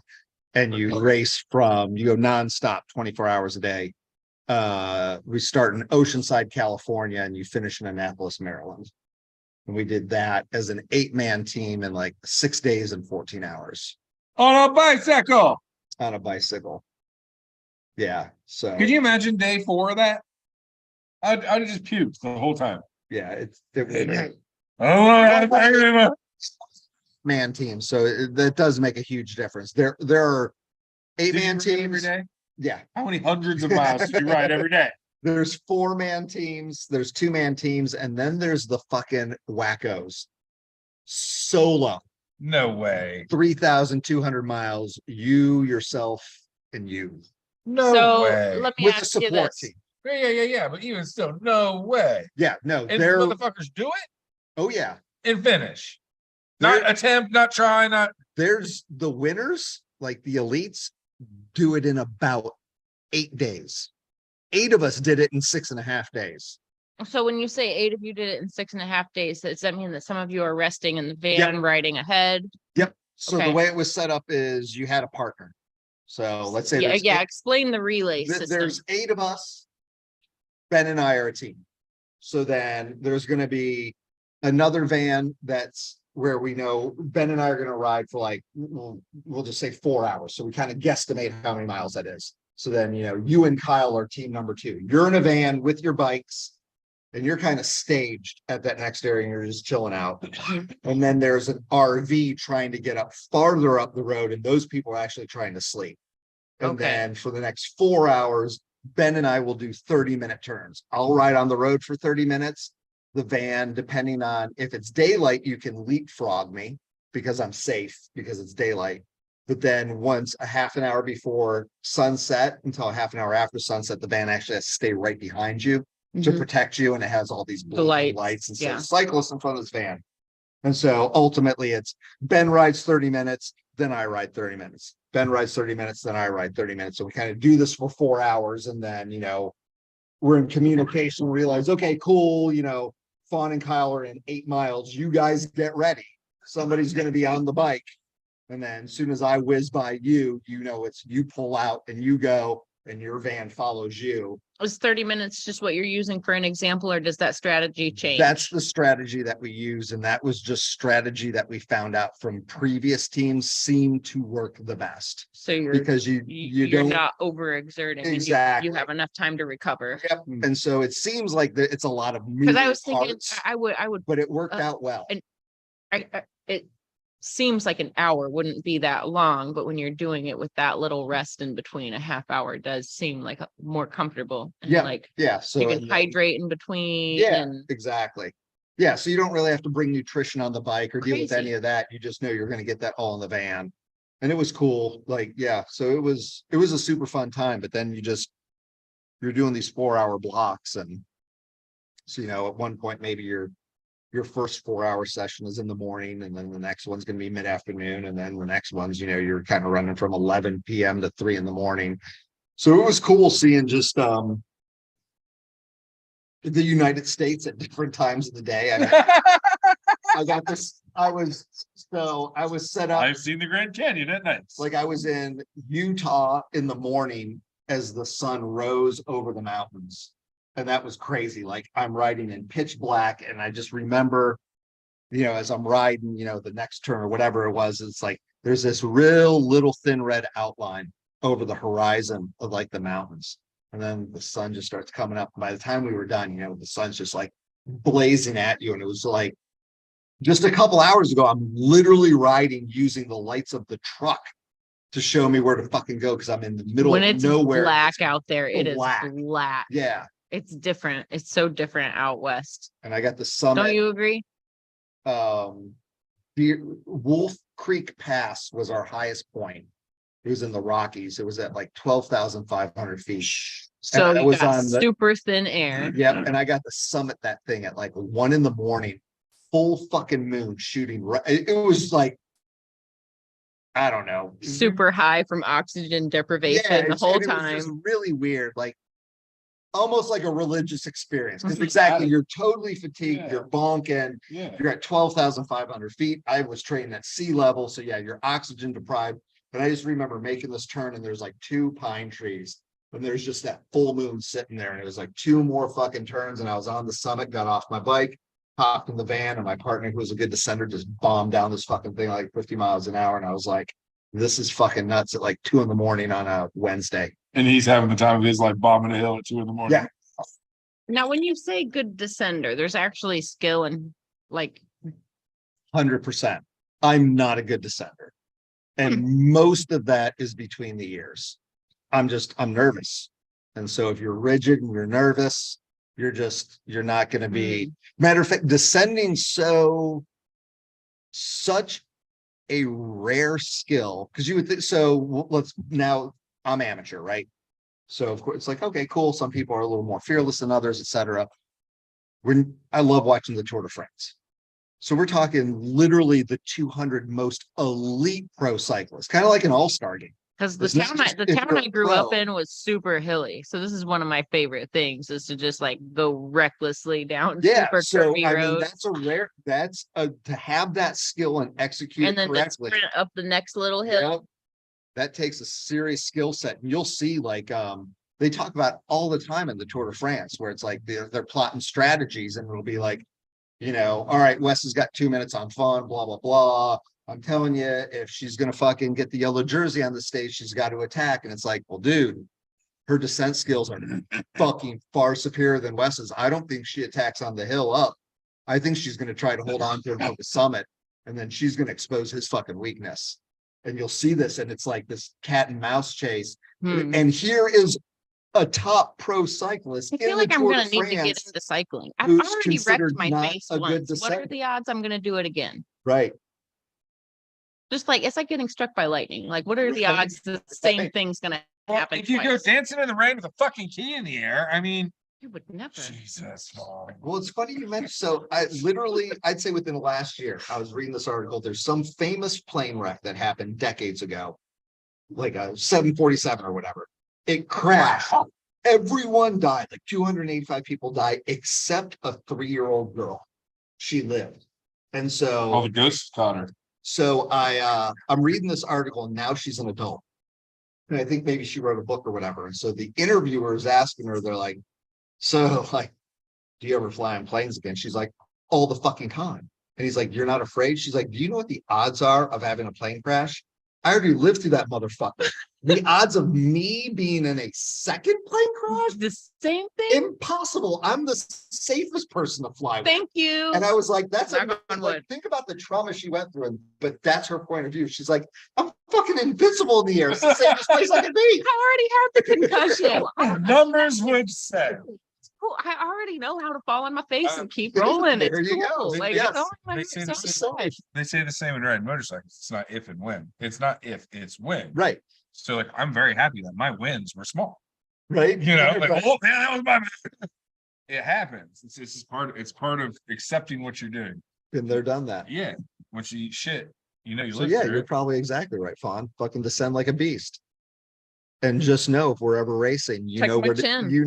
Check my chin. It's on the descent. Because You I know- will eat shit and ride those brakes all day long down the hill. I'll catch you guys both at the ice cream check. Because I'm gonna get it. Because no. You want to take a leisurely stroll? I mean, even your guys' leisurely stroll would probably murder me. But leisurely strolls are I'm nice pretty too. out of shape. We're probably on the same level. It's been a while for me too. I don't know. I'm just getting You back in the right cyclists. I got you. do I'll go happen on to a have little walk with pretty you. baller greenway path right behind my house Oh yeah. that connects into the neighborhood. Zero like real traffic to get to it. You can just pedal from the house. Sure. Kyle recently had a bike mechanic lesson. Oh really? Yeah. Nice. Good job, Kyle. Yeah. Thanks. Proud of you, bud. Yeah. You do good work. Yeah. You gonna fix my bike now? No. Good, because it's fun. I'll take a puff of that. Pump it up. Grazie. What do we do? We just change your inner tube? Yeah, I was because I was trying to remember what it was. I was like drawing a blank, but yes, it was changing the tube of the tire. Do you remember doing the triathlete event in the woods where like half the people wrecked? Mhm. And we were just kind of like, hey, you know what we're gonna do instead? Let's drink and eat food. Yep. That was an amazing time. And I was one of the people who wrecked. A bunch of people wrecked. Yeah. Like, Well, Paul got shipped off to the trauma right. center in Grant. Like he had to be shipped up from Portsmouth to fucking. So we talk about these bicycle wrecks. It's not like a little kid wrecks their bike. When I wrecked my bike, it was not a high speed wreck, but you gotta realize when you're on one of these bikes, you're 6.5, 7 feet in the air. Like that's where your face is. Right. So when something hits your front wheel and it buckles, or that anything causes you that wheel to flip, your momentum, even if you're only going 15 miles per hour, your momentum is going to slam you right into the ground. Yeah, you're hitting the ground. Like faster unless than you your are bike was going. quick with your instincts about tucking, you land on your face and shoulders. And like when these wrecks happen with multiple riders, you get tangled up in the bikes. Like my wreck was by myself and I was tangled up in it, and like the frame was mangled, like, and it was me on a flat road. Like these So- wrecks are gnarly. When I wrecked my mini chopper in a tuxedo driving home from my brother's Oh, I've wedding. heard this story. I was only going about 14. maybe. It hit a curve. Still got bones coming out from it. Damn. Yeah, like you gotta think I wasn't flying, it was a lawnmower engine. Like, Right. good Yeah, times. I broke my It's funny to nose. think, and I landed in the snow in someone's yard. I mangled my teeth. Could you? I had a wicked concussion.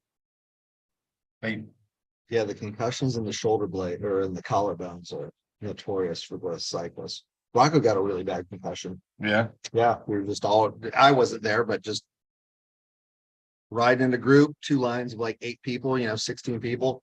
Somebody up front grabs their water bottle, takes a sip, goes to put it back in, misses the water bottle holder, it hits the ground. People scream water bottle as people are pulling out of the way. Between the time the water bottle rolled back and Rocco could hear water bottle, it was a water bottle. Hit the water bottle, fucking over the bike, took out like 3 more people. He was so fucked. His concussion was like in the house, no screens, no lights, no nothing, radiating headaches for like 2 weeks.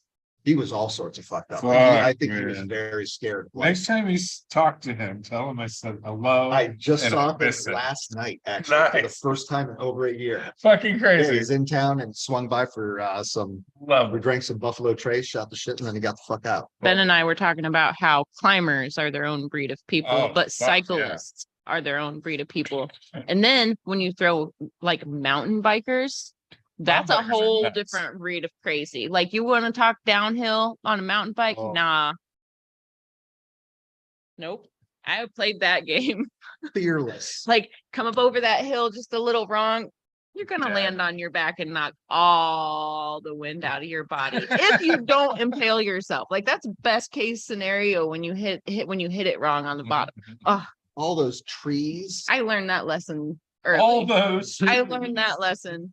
I I lesson. do Nope. remember the super badass, like you could lift it up with one finger bikes you had that were Right. the GT whatever's, and you're like, yeah, bro, you can pick one up. It's just like a month's salary. I was like, have fun with Weighs a that. pound and a half. Yeah, you're like, Yeah. It's just Yeah. fucking crazy. good times. We made a lot of food. I went up to cook. I didn't go up to ride bikes. I was there just hanging out. Yeah. So what Ben's talking about is I would host down at Shawnee Park outside of Portsmouth. They've got cabins and stuff, and it's super hilly out there, and there's no one out there. I'd host triathlon and or cycling camps.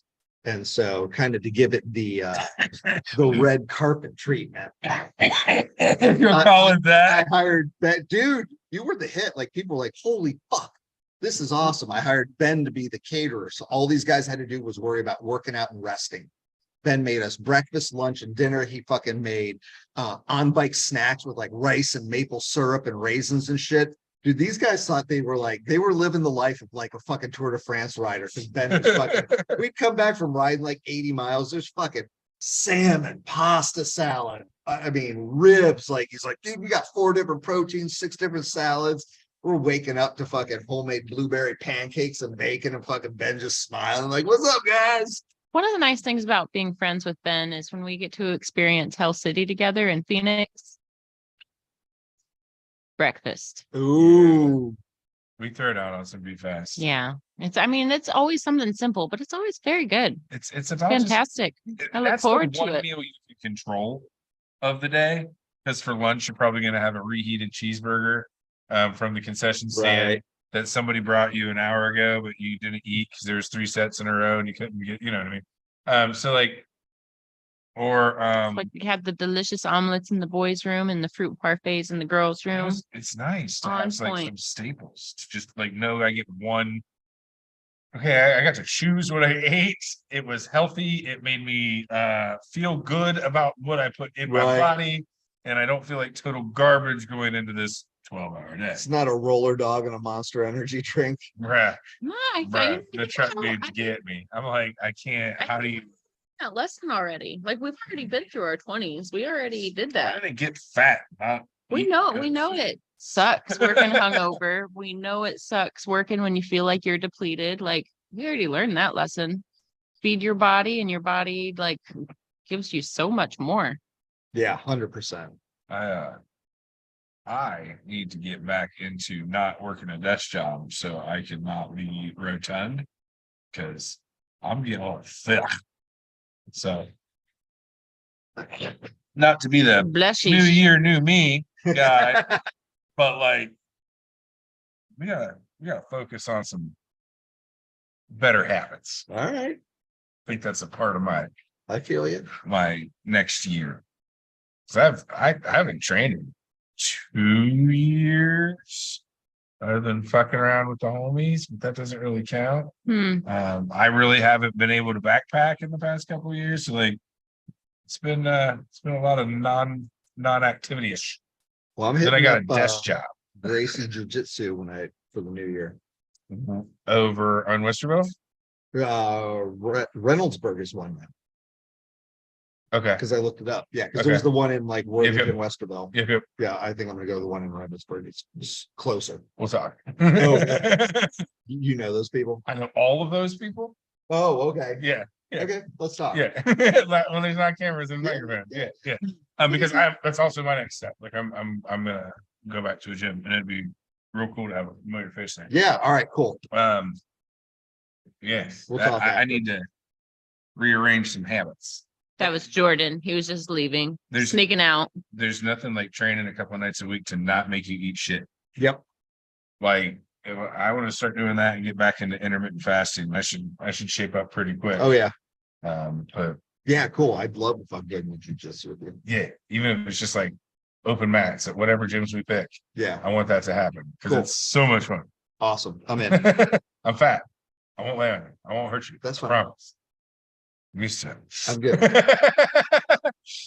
That's the one thing, like, that's the one extracurricular activity that builds bonding faster than anything I've ever done in my life. Right. What? Sweating into another man's mouth? Absolutely. You have Yeah. to trust that he didn't Ugh. just, yeah, you know what I mean? Ugh. And like, not only that, you have to trust them not to take Kill you you. unconscious and break your arms. Yes. And snap your knees and ankles and legs and toes. So after a couple of years of doing that with somebody, you know them intimately. It's insane. And I don't want to miss that opportunity. Yeah. Let's do it. I'm out of town from the 1st to the 8th, but my game plan was to register on the 9th somewhere. That's about my time frame. If not a little bit after that, to be honest with you. Cool. So I'm down. made it. Well, Fine, come to jiu-jitsu. I am too breakable. I got delicate wrists. I already broke my collarbone once. Got a funny hip. I don't want My to have collarbone is surgery. not attached. I have no cartilage in either knee. Come on. This is not a good selling point.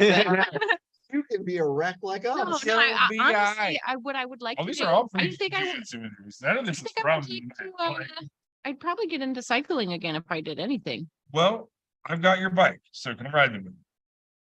And it's for that too, because a jiggle win a wiggle, you know? It's not I my need to favorite get thing. some more warm cycling gear again. That's what I need. I need like a mask. We can't wait until the fucking sun is our friend. Oh, you didn't mean right now? Because they make, or I could Shoot. switch the tires out. They make ones with little studs on them just for riding in slick conditions. Just slick conditions. Slick conditions. How about this? We start with the elliptical in the garage. What? You're gonna put me on a stationary? Just What? focus on small goals, What? right? Little steps are still steps, right? Here's what Every we need day, to do. small improvements to build a healthy life.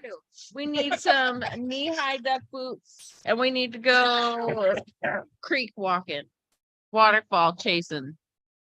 Yep, off the trail. Your new house. Here. No, that's not new. That's like just She's what not- I need all the time.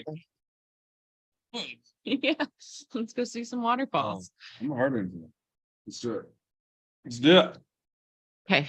Oh, this hat's driving me nuts. Well, we reached the end of this. What? Okay. It's been great having you. You want to throw out your handles and stuff where people how can do find you? Hey, thanks for having me. Oh no, bro. Stoked. Long overdue. Happy to have you. Stoked. More than welcome any Thursday. You're free. Yeah, That Yeah, you this want to is a- come I'd sit and totally come chat. back. Anytime. cool. When I stepped off screen for a little bit, you guys know I got to go refill my coffee halfway through because like I'm a caffeine addict, like you wouldn't believe. But anyways, like you guys were like just gave an amazing accidental Columbus tattoo history lesson. Like it was really a good lesson. Cool. So I'm all about the accidental learning of all of this. That's how this shit happens. So I would absolutely love to have you back on. That was Cool. a fantastic. Consider it done. Anybody This was a listening, I blast. think that was a great episode to follow along with. There was a lot of knowledge in there. I would love to I want to do a we'll call it first branch of the tree podcast for Columbus, because we know between you and Derb and a few other people that Derb we would know, be down. we could probably start the tattoo lineage. Yeah, that would be conversation pretty cool. with everybody in the room Right. and be like, oh yeah, and you and oh wait, and they went to your show, and then Yeah. imagine the spider web. Maybe I could get a little video of Derb and Marty together talking about the tattoo lineage between Derb and Marty and Tim Miller and Who did your elbow? Sure. Yeah. You know what I'm saying? Like it's a small Yeah. at that time it's a small room. And I'd like to put that room back together as close as we can. Mhm. Yeah. I mean, I think Marty might have done like my 4th tattoo, and then I think Derb did my 5th. Nice. Yeah. And Jan did my 2nd. Crazy. Acetate stencil panther. And he kept all I remember is he was definitely must have been feeling good that day. For the hour it took to do my tattoo, he talked nonstop about his love for pastrami sandwiches. Mm. My guy. Pastrami sandwiches, they're like minute 15. I'm like, oh, so we're still loving pastrami. All right. How we doing over there? Hey man, awesome tattoo. Get yourself a pastrami sandwich. You should have brought the one back. And that was like the biggest hint of all time that you didn't get. Pastrami would wait. They didn't even bring me I that Drop every He still tells hint. the story from the opposite side. He's like, dude, He's like, check this dickhead out. I was throwing so many hints. I talked about pastrami for an hour. Still didn't bring me a sandwich. No. Still no message he does. Yeah, so thanks for having me. I'll totally come back. You can find me on Instagram at Wes_tattoos_Columbus. Or you can just go to tatsbywest.com. And then Facebook is West Core Art. But yeah, tatsbywest.com. Art. Wow, Yeah, that's amazing. still got the old school handle. Yes, sir. So I actually meant to ask this question before we were live and I got distracted by noodles. Do you think we should take next week off or should we make an episode next week? I mean, my schedule is unaffected by the holiday traditions that are about to happen Okay, well, because I give no fucks. So, like, if you want to get together and talk, then probably be better than sitting alone, crying, drinking. So, no, I'm kidding. That's totally a joke. If people take that serious, and I'll get text messages like, "It's if okay." you need to man." talk, I'm I here. know, No, come on, that's my totally is weekend. fucking joke. Yeah, man, I'm always in. But Okay. it's whatever you want to do. Intern, are you I'm down? not the only Yeah. one involved in this Okay. decision, man. Well, we just made the decision on air. Everybody's in, no pressure. There it is. Okay, No pressure. that's what we're doing. Let's do it. You want to join us again? Let me see. Okay, Time. well, all I'll right. take a look at what I got going on Thursday. For sure. That'd be super rad. Yeah. Super rad. Fuck yeah. Yeah, don't feel put on the spot. I'm Yeah, just no, kind no, of no. like, If I got I don't want to leave you out if you're available. Yeah, I'd also like to put together a BL show that'd be cool. because most of them are still here. Yep. Yeah. I'm sure I could wrangle the ones that are. I'm gonna have to buy another piece to our stage table. Nah, we'll just do boom mic. Hmm. Put us all in a room. Too loud. Hmm. Fine. We'll make it up. Yeah, that'd be Make a conference table. That'll be fun. We could make like a horseshoe out in the middle of the warehouse somewhere. We'll figure it out. Oh man, you got my brain working. Visualizing. Okay. Or Well, apparently some there's gonna stickers. be a panel coming up soon. Oh, So wow. stay tuned. And it sounds like we'll see you guys next week with our after holiday pre-New Year special. Oh, that happens all in like a week. I always forget Mhm. that. Yeah, next Thursday's Just that got tweener Easter egg week. 22. Yeah. Fuck. Yeah, so it's the tweener week. Are you available the tweener week? I give a fuck, fool. All right. Well, we'll be back next week. We'll talk some tatties, and I've got some awesome conversation topics that we didn't get to because you guys had a great discussion today. Sorry. Good we job. Oops. No, that's Maybe. what I love. It was like, when it's talked. natural. It was like, I did. I was like watching them from the side over here, and I was like, guys. are you kidding me? I want noodles now. I'm hungry. Yeah. All right. Good show. Tune in next week. See you guys. Hasta luego. Thanks, guys. Oh, geez.